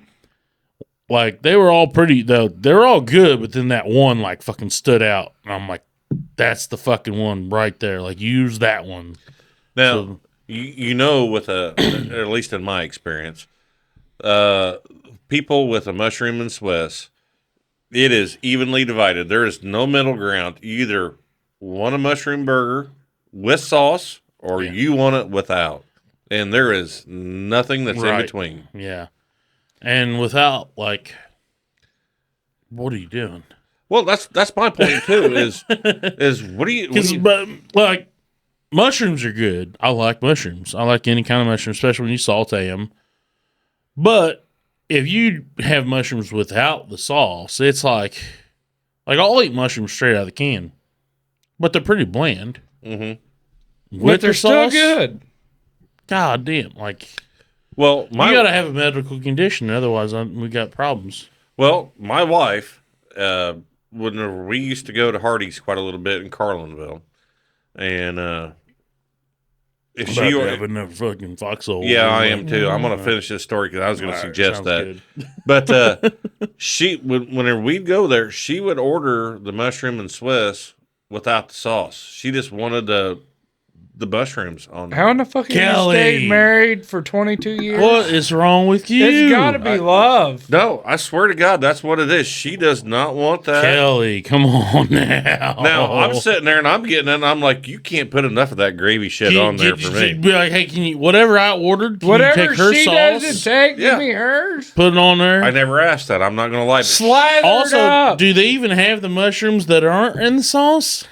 once again, she got mushrooms on a burger with a piece of Swiss cheese on there. With no sauce. With no sauce. I always assumed the mushrooms were just kind of in the sauce. I'm going to say if it come from Hardee's, it's kind of dry. But anyways, With no sauce from I Hardee's, can't it was fucking believe it. All dry. right, we're going to take a foxhole. We'll be fucking back here in a second, and we'll figure out this whole situation. so like I was saying, when we'd go over there to Hardee's, that's what she'd get. Just no brown gravy, no sauce or whatever bullshit on there. And then the other thing that she did weird, that I thought was weird, was Is that? Can we say that's about as equivalent as getting a pony shoe without cheese? Yes. it'd be close, yeah. I mean, that's got to be up there. Well, I'm gonna give you another one that's gonna put it right there. Lay it on me.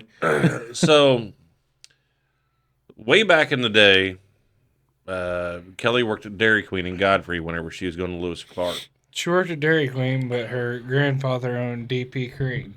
Well, yes, but she literally. I mean, it was closed at that point in time, but She went to school on the west side of the highway, and after school was over with from nursing, she went over there and she'd work 4, 5, 6 hours, whatever it was. But anyways, so one night we just started dating, and I was going to meet her at her house, and she goes, "Hey, you want anything from Dairy Queen on the way home?" I'm like, it's kind of a long ride, but if you can get me home a Blizzard, I love me a Heath Blizzard. Just love it. Love Heath Blizzards. She goes, "Absolutely. So do you want the chocolate syrup in there or not?" First off, I had no idea that you could even You could get. basically all this is a while back, but you could actually ask for syrup in the Blizzard. yeah, chocolate syrup in the Blizzard. Yeah. Because that's how they kind of give it a little bit of color and a little extra flavor. She would just put vanilla ice cream in and whatever, whether it was M&M's, Heath, whatever. I mean, to be honest, there's only 2 you need: cookie dough, Reese's. Reese's peanut butter cup, cookie dough. That's the only 2 you need for a Blizzard. Well, I'm going to argue with you on that. I like the Oreo. I'm a big fan of the Heath. But anyways, I was dumbfounded. I didn't know what to say. I'm like, what do you mean, the syrup? She goes, oh, yeah. She goes, we put extra chocolate syrup in. She goes, that's just too much chocolate in there. I'm like, No. You're eating a blizzard. Okay, you are eating a blizzard. The more chocolate, the better.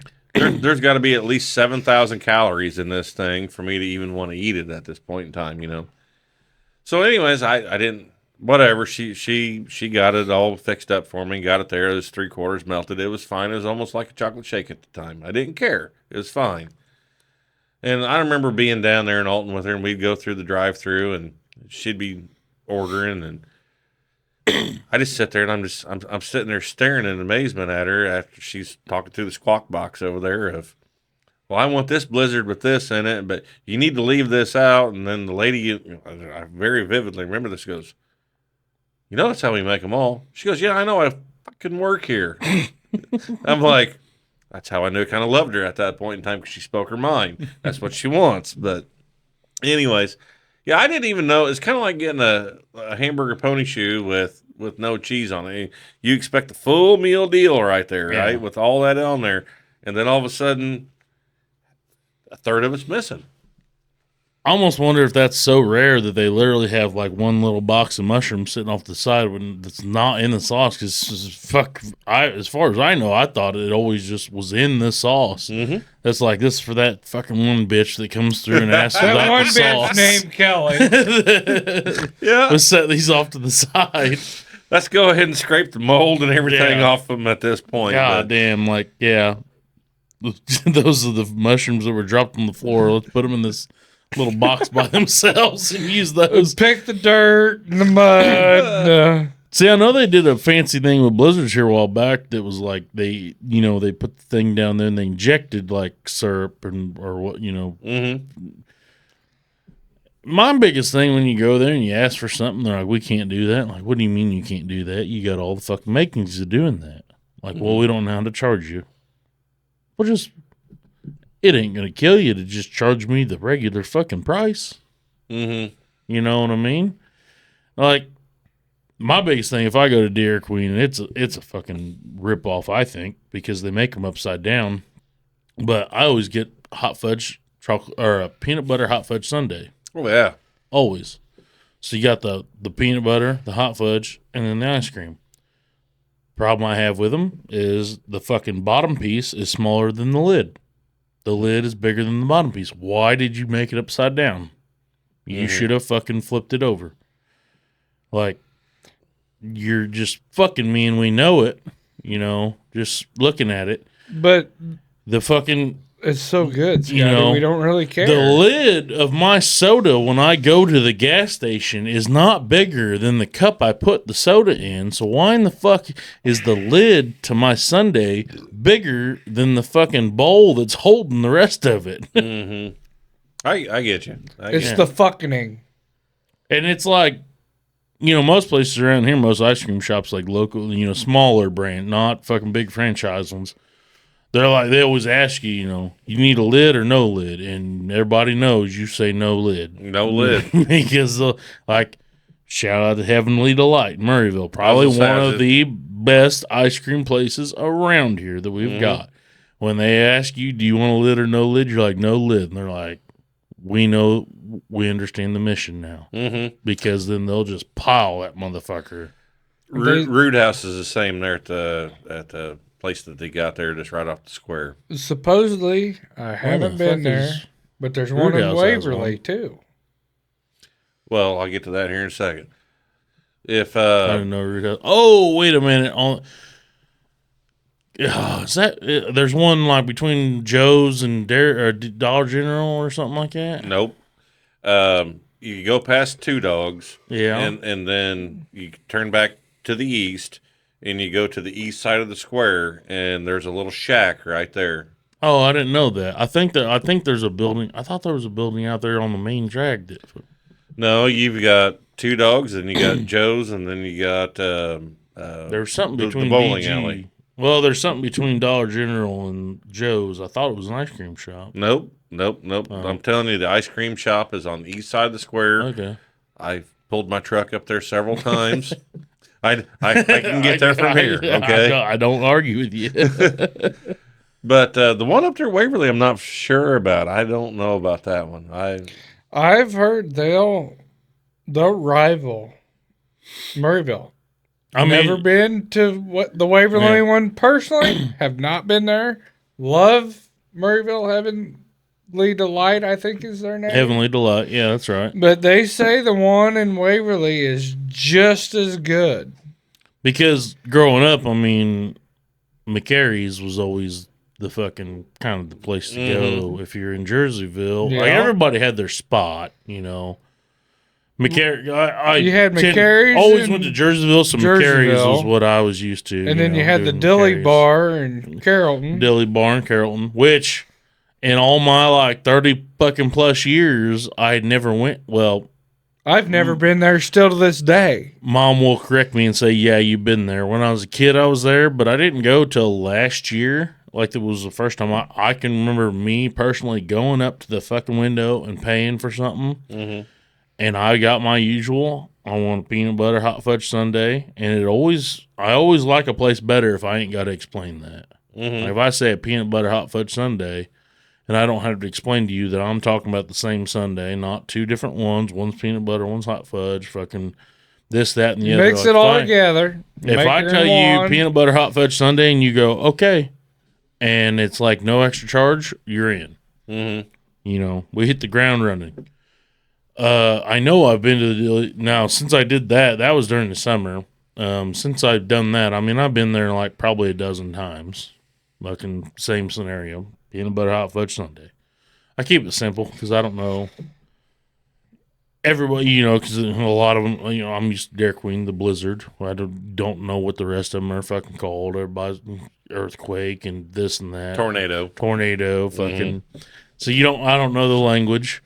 I do know it's closed down now, but the depot or whatever in Virginia, that one was nice because when I was doing tree work, we were parking our truck across the street at the FS station, and we would leave and go through the drive-through. And I can remember this day, me and Dave Skank always used to go there, and we get ice cream on the way home. And we'd always do shit throughout the day. Like, if we were dropping a tree, we'd both go out there and take a stick, and we'd mark, where do you think the top of this tree is going to land? And whoever got the closest didn't have to buy a soda or ice cream or whatever it was for the ride home. Loser bought, you know what I mean? So we'd always make competitions about it. And I can remember going out there one day, and I put a fucking stick in. Dude was a lot smarter than me. He went to school as a fucking arborist. He knew a lot more than me. He taught me a lot about fucking, damn near every fucking thing I know about trees, I can say this guy taught me. But anyway, like one day I finally bested him. And I was like, fuck sodas. We're going to go across the street and we're going to get fucking ice cream for the ride home because it was hot as fuck. Mm-hmm. So we went across the road and he orders first. And I can't remember what they called them, but like I said, we're going to call them blizzards. He goes, and he was sitting there and he goes, fuck, I can't decide. Do I want Reese's cup?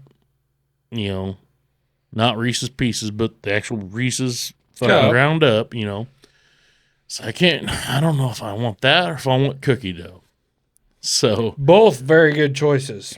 So he's sitting there fucking debating on it. And he goes, you go ahead and go. I'm still debating this one. I said, okay. And I asked the lady, I go, can I get half and half? Can I get Reese's peanut butter cup and cookie dough in the same blizzard? And she goes, absolutely. And he just fucking like opens his eyes and looks at me like, what the fuck? We can do that? So from then on, that was what we both ordered was a fucking peanut butter cup, Reese's or a cookie dough fucking combination. And we're going down the road and he's sitting there eating it. He goes, I'm not even mad that I lost that bet today. Like, I don't even fucking care. Like, life is good. Fuck all the bills that are due. Like, we fucking just forgot about life. He hit the jackpot. Yeah. He won the Mega Millions. Yeah. He even, didn't even give a fuck about there was a little cop sign that was you were getting close to the school zone once you passed the square. So there was a speedometer, one of them signs, and it would tell you how fast you were going. And if you're speeding, it'd have the little red and blue light kick on. He had a little Toyota Camry, and we would always get to the edge of the square, and he would go 20 miles an hour. That's the speed of the square. And then when we got to the edge of the square, he would always hammer it and see how fast he could get going before that sign. He didn't give a flying shit about that sign. It was never fucking above speeding. Let's just fucking start there. but he always tried, though. Like, he would always fucking 20 mile an hour get to the edge of the square, and then he'd fucking pin it and then be like, let's go. And he wanted, like, if the red and blue light flashed, we won. It never fucking flashes. We never got above 35. But, like, he would always fucking, like, he's leaving town. He's like going on about, I don't give a fuck about this. I don't give a fuck about that. And he goes, I don't even give a fuck about that fucking sign, that radar no more. Like, life is good. And I'm like, fuck yeah, it is. And when you go to places and you ask for shit like that, and they're like, oh, I don't think I can build that. Like, why can't you? You have all the fucking means tools to build it. You have all the tools. You don't know the pricing? Well, why should the pricing even change? Because it's not like we're like, I just it's the asked same for volume. half of this and half of that. Right, it's we the didn't same- change the volume. The thing that you're giving me is the same volume. You're just fucking changing the ingredients. But, like, I gotta understand if, like, something was like a fucking some ancient truffle that's fucking God knows expensive. But if we're talking about shit that's the same price, like, why in the fuck we're getting the same quantity of it? Why not fucking, just make the fucking thing? Well, I never really just experimented kind of like you did with a half and half or whatever, but I know where I work at in Carrollton, they're in the dead of summer. When it's, like you said, it's like Satan's breath breathing on you the whole entire time for the day. That afternoon break, everybody will kind of pass the hat around and say, I want a small this or a medium that, or some guys want a large this, whatever everybody wants. And I do know that we go uptown there to the dairy bar quite a little bit. And I'm stubborn. I just if I'm going to eat ice cream like that, I want Heath in it. That's what I want. End of story. Is he chocolate and nuts or what? It's kind of got a little bit of caramel and chocolate in it. Yeah. So. But I mean, there's nothing wrong with that. That sounds great. Mm-hmm. I like I'm not going to argue with your cookie dough, Scotty. I like my cookie dough ice cream, but when I go to Dairy Queen, for some reason, I feel like it's a Grandpa Pug deal. Mm-hmm. He always got an Oreo sundae or an Oreo Blizzard. So if I go to Dairy Queen, I want an Oreo Blizzard. That. It's just that if I've got an Oreo and a Reese's sitting next to that Reese's is in danger. But when I went to Heavenly Delight, it was, I want the cookie dough. Yeah. Like Grandpa always had, Grandpa and Grandma always had, the fucking vanilla cookies. Mm-hmm. Yep. Mel has got your grandma's Mel has the fucking and cookie Grandpa's jar. cookie jar, and we've bought them vanilla cookies a couple times. Now, the only reason that them cookies lasted is because they weren't Reese's cups. Now, mind you, if those were Reese's in that cookie jar, there wouldn't have been no need for the jar because we would have fucking devoured those things. Scotty, I don't know who is more in love with the vanilla cookies that would have been in that jar, whether it's Mel or Letty. But if you get them cookies that are supposed to go in that jar, they don't make it to that jar before they're gone. It was always, no matter what the fuck you were doing, when we went to Grandpa and Grandma's, as soon as you come up the stairs, that's where the jar is. It's like walking by the fridge. You got to check what's in there. Mm-hmm. There's never a time that you would ever walk up there and open that cookie jar and reach your hand in there and there wouldn't be a cookie in there. Now, majority of the time it was always vanilla. Every now and then it would be an Oreo, but it was rare. You didn't know, but it was like no matter what. And I mean, it was rare if it was an Oreo. I was going to say, rare. Mel is adamant about it is the vanilla. It was always the vanilla. cookies. It was like, if it was the Oreo, somebody else probably bought them, you know? And Grandpa's over there like, why did And you this would've taint my been- cookie jar? This would have been after Grandma had passed.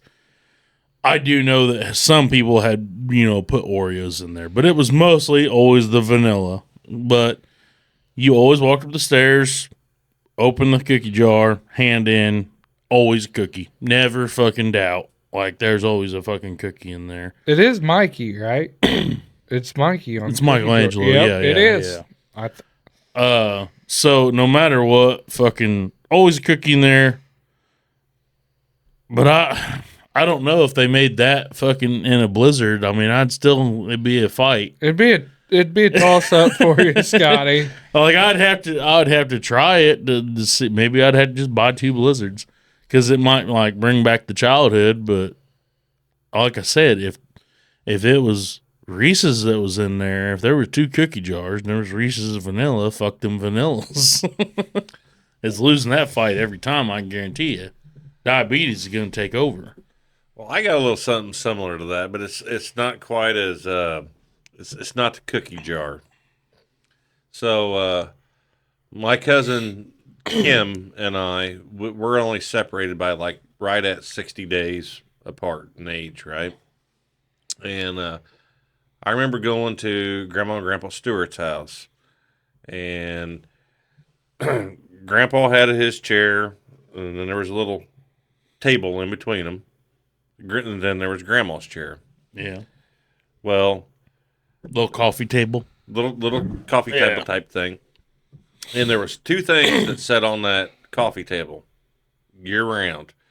There was an ashtray because Grandpa smoked a cigar, Grandma smoked cigarettes, and then there was a dish of hard candy.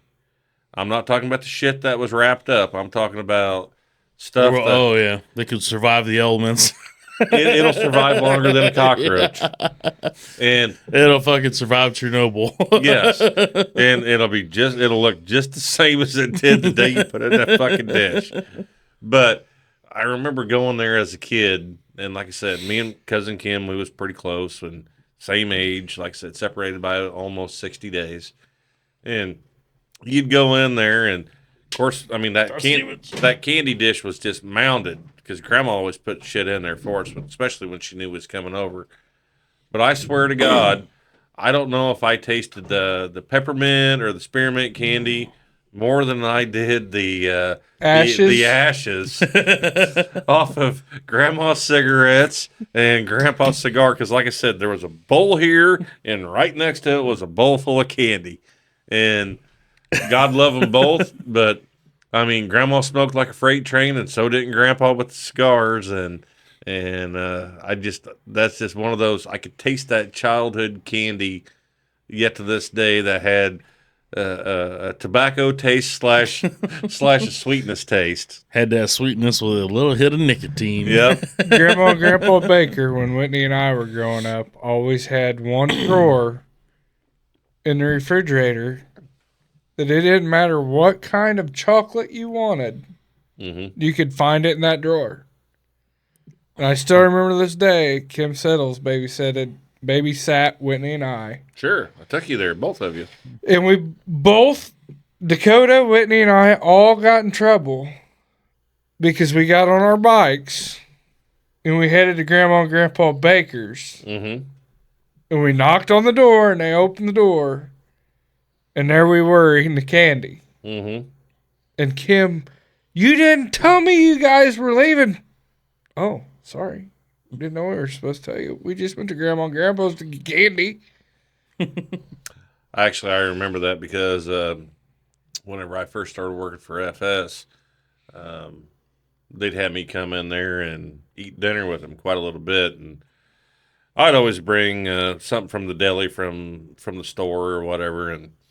And before I left, I could go over there and I could grab whatever the hell I wanted. It was on the left-hand side of the refrigerator. I can remember to this day. Left-hand side of the refrigerator, crisper drawer. They would dump any kind of candy bar in that thing. You could dig through it, and I guarantee you it was in there. Mm-hmm. I was gonna say you had everything from Twix to Snickers to Milky Way to Kit Kat. Kit Kats to Reese's. I mean, that whole one drawer over there was just filled full of shit. I know we had one of them, the popcorn canisters. Todd Stevens. And I missed it. We had one of them damn like popcorn canisters, you know, like full of hard candy, like old hard candy, and I'm talking there was like the old lemon drop and then cherry or whatever. They're like both Strawberries. They look like strawberries. Nobody knew where they come from, but they were sure as hell there. Not those ones. I'm talking about these are unwrapped. These are just okay. They're free range. Let's say that. It's like the candy I was talking about. The candy you're talking about, I think they're the same things. They're like sugar coated. There's yellow ones and red ones. And I remember we had an entire fucking like popcorn tote full of them. And like you said, I think them motherfuckers could have survived, you know, Fukushima and just kept on going. We had them forever. Like everybody always had, like, I don't even know where we got them from, but I'm like, are these fucking things expired or what? No, they're good. I'm like, they've been here since 1942. Yeah, there's no package on it. But I mean, as a kid, I remember we just sat there and fucking chewed on them things here and there, fucking throughout the fucking years. Never, you know, don't know where they come from. Never, you know, what the fucking age of them was. I know that's what made our immune system so strong. But them strawberry ones, that's a definite like grandma. You can go when you went to grandma's house. Have you seen them? I don't know where you find them these days. I don't know either. But the strawberry wrapped fucking candies with the gooey center. Mm-hmm. Now, speaking of something like that, and once again, my boys love them to death, but they're definitely spoiled. They've never seen any of this candy like we're talking about right now. They Guaranteed. And one day I saw a meme on TikTok or Facebook or something like that, and it was this gal on there about my age, and she was talking about, on the summer mornings it was daylight out, your mom and dad kicked your ass out of the house, and you literally was a feral child at that point in time. And if you was thirsty, you found somebody that had a garden hose and you drank out of it. And I was kind of laughing, and I remember Jackson was sitting there, and he goes, "What?" I'm like, "Just watch this." And he kind of laughed. He goes, "Yeah, that's funny." He's like, "That's actually what happened 40 years ago." So right. I still think the best water you can drink in the summer comes from a garden hose. Mm-hmm. When you are good and thirsty, there's nothing better than water, ground temperature, out of a garden hose. A good old well, like a good well. Yes. With a hand pump. Now they always had a tin cup. They always had a tin cup near the pump. Near the pump, so you could pump you a cup of water right out of the well. I think great grandma Baker's house was already gone by the time you was probably old enough to remember. But, nope, I remembered I was in high school when we got rid of it. Well, it had a hand pump out there, and there was an old tin cup that they had on a screw that hung upside down year round. But you could walk over there and you could pump that thing out. I'm sure there was 17,000 spiders and possibly a cockroach to come out of it. But you could pump it out and get the good cold water that come up, and best water you ever drank. And like I said, you could just sit there and just drink out of that. Well, as long as you don't ever drink what first comes through. As long as you let it get a free flow through, then it's cleaned out. Mm-hmm. That's what I'm getting at. You gotta have a couple. Yeah, you can't take the first thing. As I say, there might have been 17 spiders and a couple eggs and a cockroach come through, but by the time you got it all cleaned out, it's pretty good shit. I'm here to tell you. Yeah, country science, as long as that sumbitch has a free flow to it, it's cleaned out. Mm-hmm. Yeah. But Jackson's like, yeah, right. And I was like, no, seriously, son. I said, your grandma would kick us out of the house, or kick me out of the house, and I was outside playing at that point in time. I had friends. This is right before we moved down this way. I said, I was 7, 8 years old. I'd literally be gone from 7 o'clock in the morning until 5 o'clock at night when Mom got home, and I just knew about the time I needed to come home. And obviously, there was no cell phones. There was no 360 Life app on your phone. Yeah. You know, you was confined to the town you was in, but we lived at that point in time on the southwest side of town. Shit, I might have been a mile and a half on the northeast side of town on my bicycle, crossing a major highway. There was times like, because mom worked days or mom worked nights, dad worked during the day. So during the summer in the morning, mom's trying to sleep, so I had to get the fuck out of there. You know, I wasn't supposed to wake her up. There might be times when I'm in Fayette, Athensville. I mean, I rode my bike. You know, I'd go out there and hang out with fucking Woody in Athensville, or if I go to Fayette and hang out with Terp on my bicycle. Fucking, you know, and as long as I made it back by the time the lights were about to come on, you know, fuck, ain't no big deal. Well, that story right there reminds me of me and Damon Plogger. He lived down there in Rockbridge, and like I said, you'd be 9, 10, 11 years old. We could go fishing in some of John Wright's ponds at the time, Mike Meehan's ponds, you know, south of town. We'd ride from Rockbridge a couple miles south of town. We'd go fishing. I mean, you're riding your bicycle. You got a tackle box in this hand. You got a fishing pole in this hand. You're steering with your legs. And if we caught any fish at all, we tried to strap them on the handlebars to where they wasn't just riding on the tire the entire time and cooking them on the way back, you know. I don't know how many times him and I would ride bicycles and go a couple miles south of town, fish all day, bring fish back. Once again, clean them because, and oh my God, that's another fucking thing. It was up until this year that Jimmy can clean a fish to my standards. And he's 20 years old, almost 21. Jackson, yet to this day, I'm just like, just stay the fuck away from me. Just, I'll do it myself. Because he will butcher one. But I remember I didn't get a fillet out of it. Mm-hmm. But I remember as a kid with my. And you probably mostly do like crappie or bluegill out there. Crappie and bluegill. Yeah. There ain't much. There ain't much there to fuck up. No. So. But I remember going fishing with my biological dad there, and he taught me from a small age. You know, whenever you hold that fish up after it's been filleted and you look through the spine there, you want to be able to read a newspaper through it. Right. And I remember getting my ass absolutely chewed by him if I didn't do it the right way. And yet to this day, I'm still the same way. I mean, I get right down there next to the bones, and I might even peel a bone with me, but I'll peel it back out, though, with that fillet knife. Yeah. But I make sure I get all that meat off that fish, so.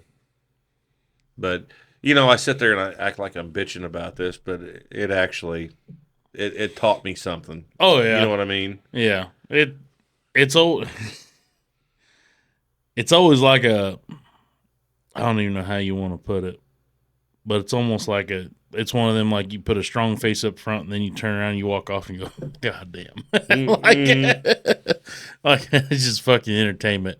Anytime you got to yell at a kid for doing something wrong, and then you gotta be stern and strict with them so they know they're doing something wrong, but then when you walk away, you're just laughing your ass off. Like, God damn. Well, just this fall, Jimmy hadn't had a chance to deer hunt over the last couple of years. And you also wonder, like, is that what everybody did to me growing up when they were yelling at me really fucking hard and then they walked off? Did they just chuckle at me? Absolutely. Like, they did. That fucking dumbass. They still do it to this day to a Scotty. So, Jimmy, between his college and getting started with a career the last 2 years up until this year, hadn't had a chance to deer hunt much. Third day of bow season, he goes out there, whacks a deer. I'm proud as a peacock of him because he hadn't hunted in 2 years. Proud as a peacock. Unfortunately, it was 87 degrees that day. So, I mean, you got to deal with it right now. Right then and yesterday. Uh-huh. So, I remember pulling in the driveway. This would have been about 6 o'clock in the evening. I was in the fuel truck, and I'm just getting the truck backed around to be done for the day. hell of a day at work. I'm just Want to drink a beer, go I'm home. gonna Go in drink a the beer. house. I'm gonna smoke me a couple cigarettes. This kid fucked up. And he's calling me Cleaning this beer. as I'm backing to my parking spot there in my driveway. He's calling me. I'm like, I'm at home, son. What in the absolute fuck do you want? Your truck is here. I am here. You can't come outside and talk to me. Anyway, so I answered the phone. Hey, where you at? I'm at home. Where are you at? Your truck's here. Well, I'm on the backside of the farm, and I got this huge ass doe down, and need some help. Okay. Let me get in the side by side. You do remember what we used to get told all the time, right? I know That's exactly the where you're fucking going. you get for the fucking you got. But I finally get back there to him, and we get this thing loaded up, and I'm sitting here and I'm being that dad. I'm bitching the entire way. The one fucking day you gotta go, 87 goddamn degrees out at 6 o'clock at night, and you gotta shoot a fucking deer. There ain't nobody's got a cooler to put this thing in. We gotta fuck with it right now. And he's sitting over here, and you can just see him. He's just like, yep. Yep. Thanks for being proud of me, Dad. Yep. This. Yeah. It builds character, Jim. It builds character. And we finally get up there. I said, well, go down there and get the fucking tractor. I said, I'll find a chain in the gamble. We'll string it up. We'll skin it, and we're going to cut it up right now. And he went down there and got it, and I helped him get it hooked up. We lifted it up in the air, and I got my knife out. He walked over there, and he goes, stop. You've had a hard day at work. I understand this. I'm going to do it. I'm like, all right. I said, let me go get a beer, and I'm going to sit here, and I'm going to watch it. And he goes, all right, that's fine. And he started going into skinning it and stuff.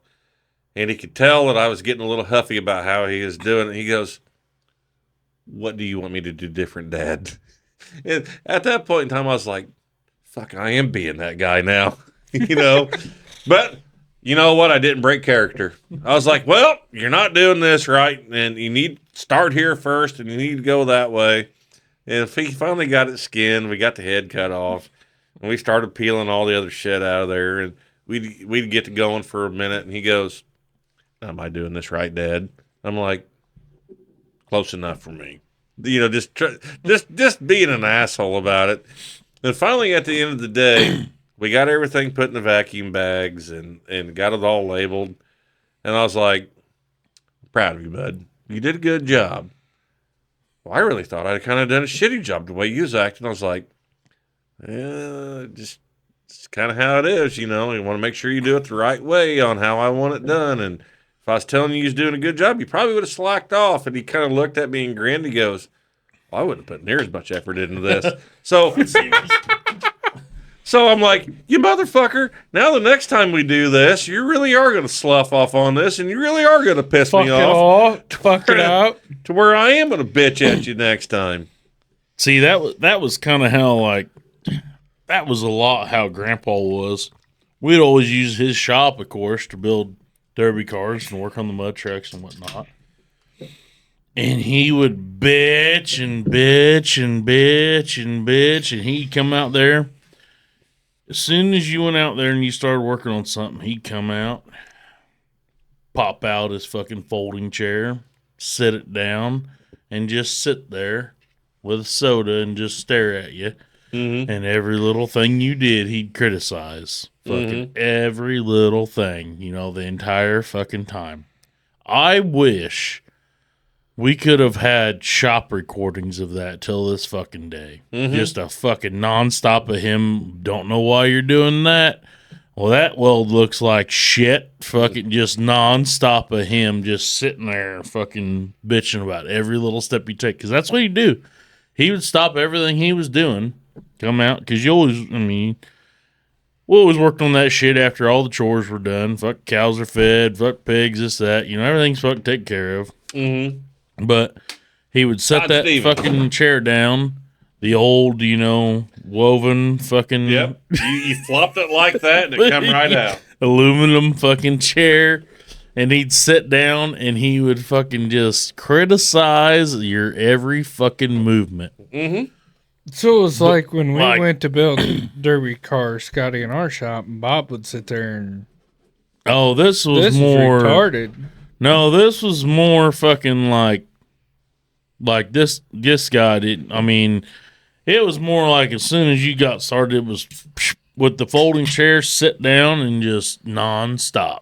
Mm-hmm. I mean, from start to go. It wasn't in and out like here and there. It was like this was nonstop criticism, and you're like, God damn, fucking, But the old man never like.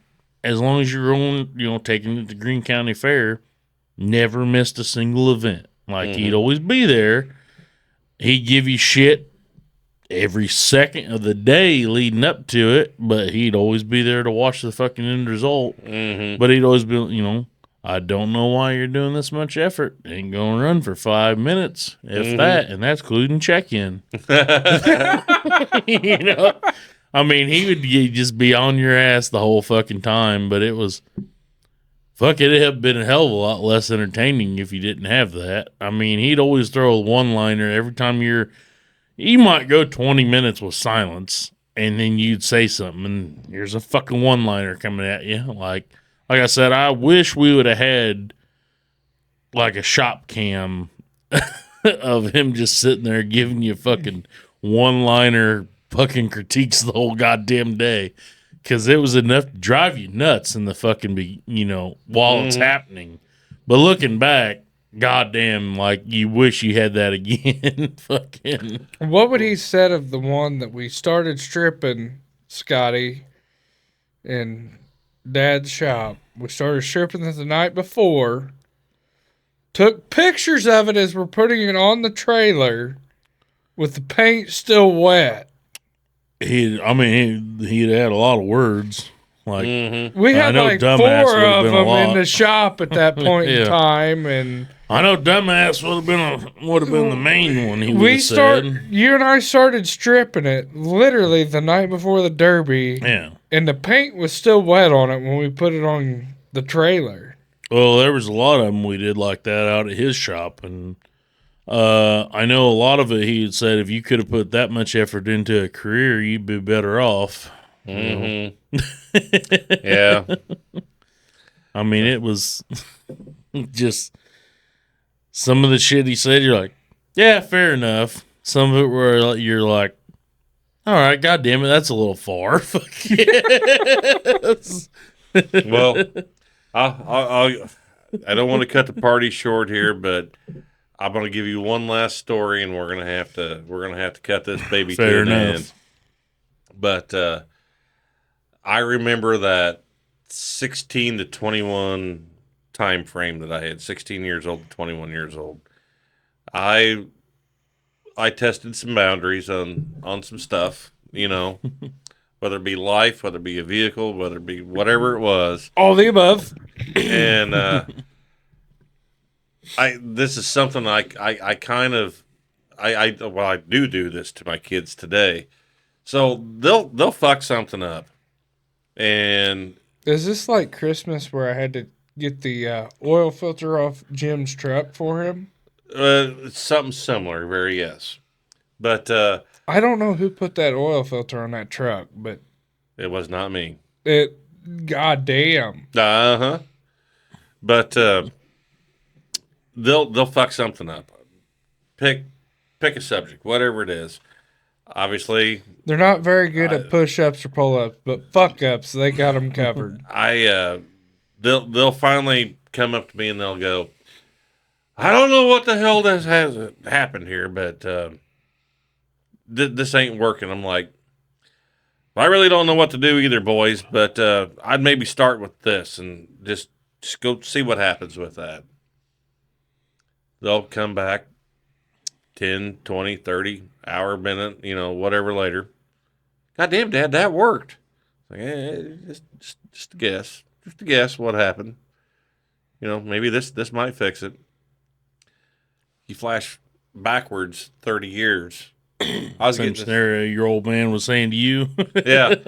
I'm sitting here and I've got my best friend's car that is completely flooded full of water in the engine, and its son of a bitch won't crank because it's full of water. I mean, you can't even get a good clunk out of it at the time. This we did talk about last time. Yeah. Jacoby Lake? Yeah. And then he's like, well, take all the spark plugs out of it and just roll the motor over. I'm like, that'll never work. Well, they did work. So yeah, it's how been do you know there, done that scenario. Then you're like, how do you know this? You know, just kind of thought about it. You know, I don't know this shit. I just kind of thought about it. That's been done more than once. If we'd all out just there. sit back and tell the truth to each other, we might fucking get more shit accomplished. But no, It's fun. Fuck It's that. more fun Fuck to watch that. them struggle. we're gonna sit here. We're gonna give them an idea just to see where this son of a bitch Right. goes, and see if they're smart enough to actually listen to it or not. Maybe that's why the us humans haven't progressed that far, because we still keep on hiding the secrets that we figured out from one another. You And may have this motherfucker, figured out. I had to figure it out the hard fucking way. You fucking figured out that way. The School of Hard Knocks, Yeah, Scotty. School of Hard Knocks is right. Fucking Oh goddamn! I got a doctorate in that, but yeah. I maybe that's why we haven't progressed very far, because we keep. It's like that fucking, you know. You basically got a fucking bear trap hidden for somebody over there, but you're like not gonna let them know, and then oh no, you're good. Go over there, it's all clear, you know, type scenario or whatever have you. Fucking the setup to failure is basically what we're notorious for. That we love that setup for failure Because we like to laugh at Yeah. other people's now pain. yeah because I figured it out the hard way. I'll be goddamned if I'm I'm gonna gonna let give him you the easy fucking road. figure it out the easy way. I want to see you struggle, you fuck, like I Yeah. did. I think that might be why we don't fucking progress very well. Like, how many times do we got to watch somebody grab the tiger by the tail before we say, "Hey, on a minute"? it's gonna bite you. Yeah, but instead All of 'em. Instead, we just go, "Hold up, let him fucking figure it out." He'll get it, you know? There's that one thing I see on TikTok all the time. It's the guy from the 70s there, and something about the kids wanting to go there and stick a screwdriver in the light socket. And the mom's like, that's the everybody the Chris Titus show. That's a scene from that where he goes, "Hang on, let him figure it out, and go ahead, son." Yeah. and then, Yeah, that's an old scene from the Chris Titus show. That's a There's a lot of truth. There's a lot of truth to that. Yeah. Oh, absolutely. Fucking. And the other one was that I really enjoy is the comedian Bill Burr. Bill Burr's a fucking. And he goes, you know, you hear about this guy getting bit by a rattlesnake on the news and he died. And he goes, I don't care if he died, but he goes, I got questions. He goes, why did that rattlesnake bite him? Was he over there just fucking with him and poking at him like this? Yeah. Oh, yeah. He goes, there's a lot of questions to this. Why did the guy die from getting bit? You know, that snake, what did you do to that snake to get him so pissed off That he bit you. that he bit you and wants to kill you?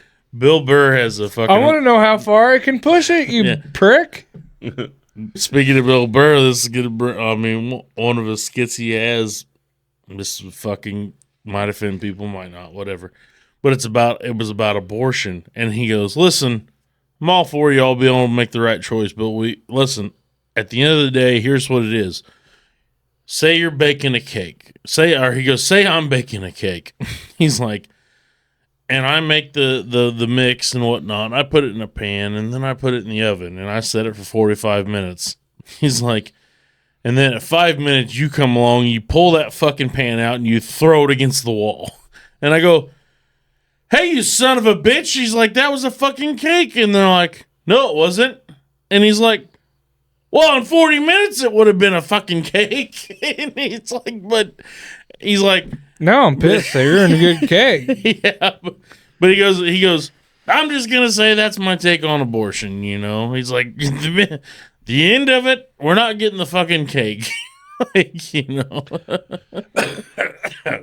the other good one with him, and this is where we got to end it because A, I need a sissy, and B, it's 9 well after my bedtime. Oh yeah, yeah. But I don't care how much beauty sleep you get, Jake. You're not going to get any better looking. Just saying. But the one that the comedy bit that he had there was he goes, I'm not for abusing women. I don't want to, that's wrong. I get that. But he goes, don't you think there's some leading factors into this at some point in time? And he goes to this whole list of shit of like, the guy comes home from a long day at work, third night in a row of tuna casserole, Yeah. smacks her like that.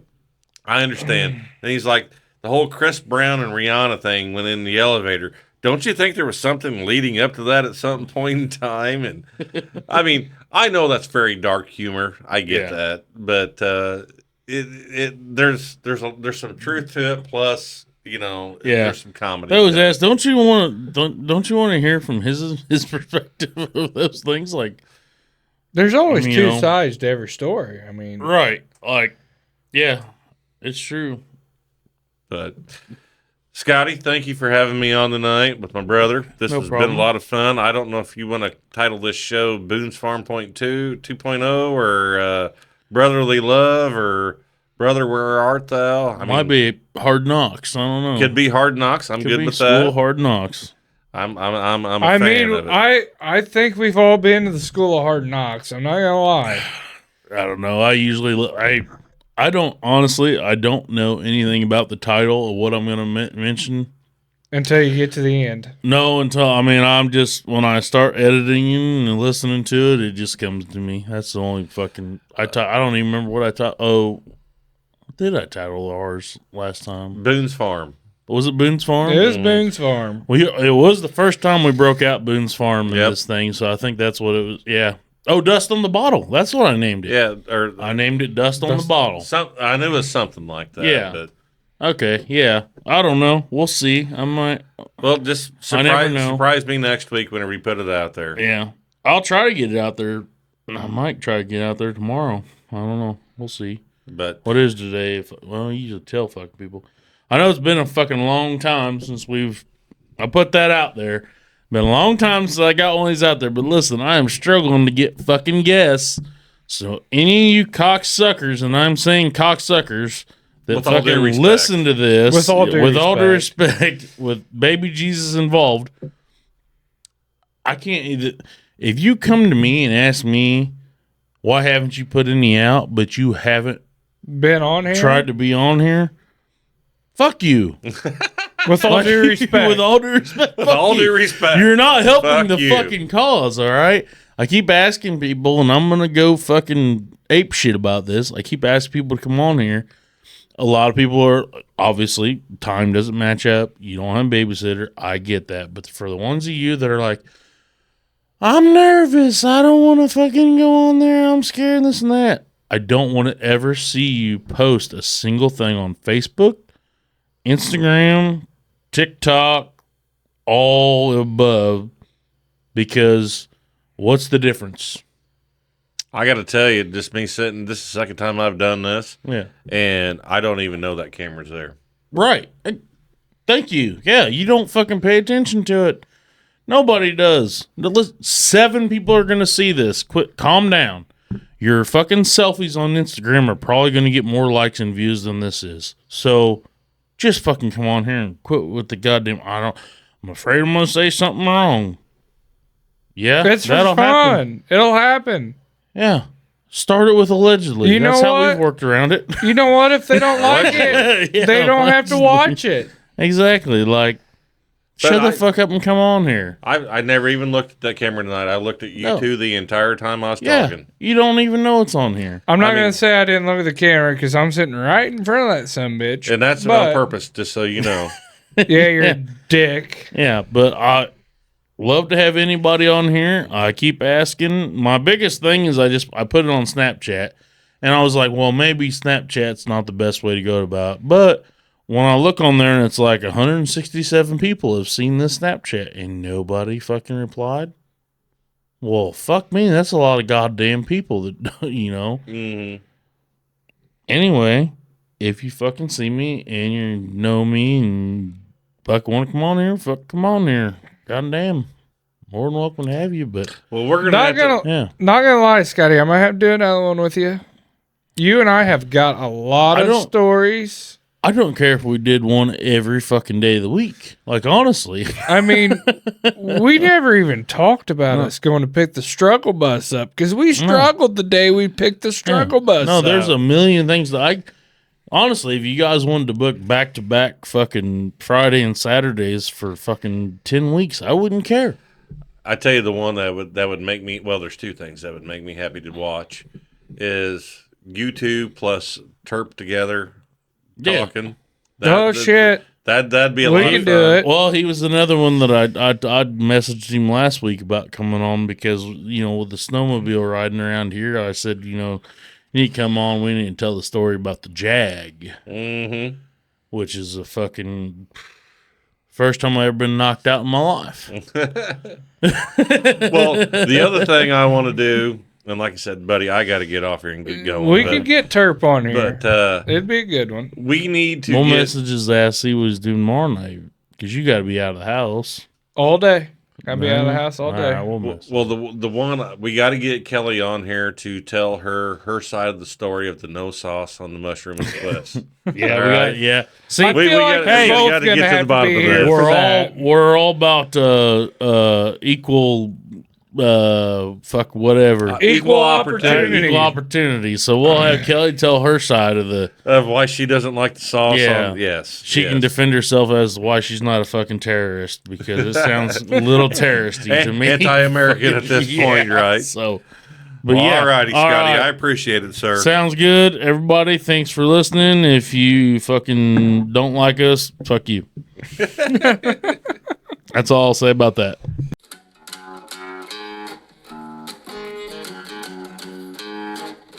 Welcome to Jacktown. Won't you stay a while? You might hear some things in here that'll make you smile.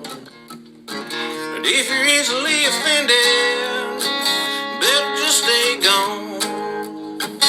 Welcome to Jacktown. It's where we call home. Welcome to Jacktown. It's where we call home.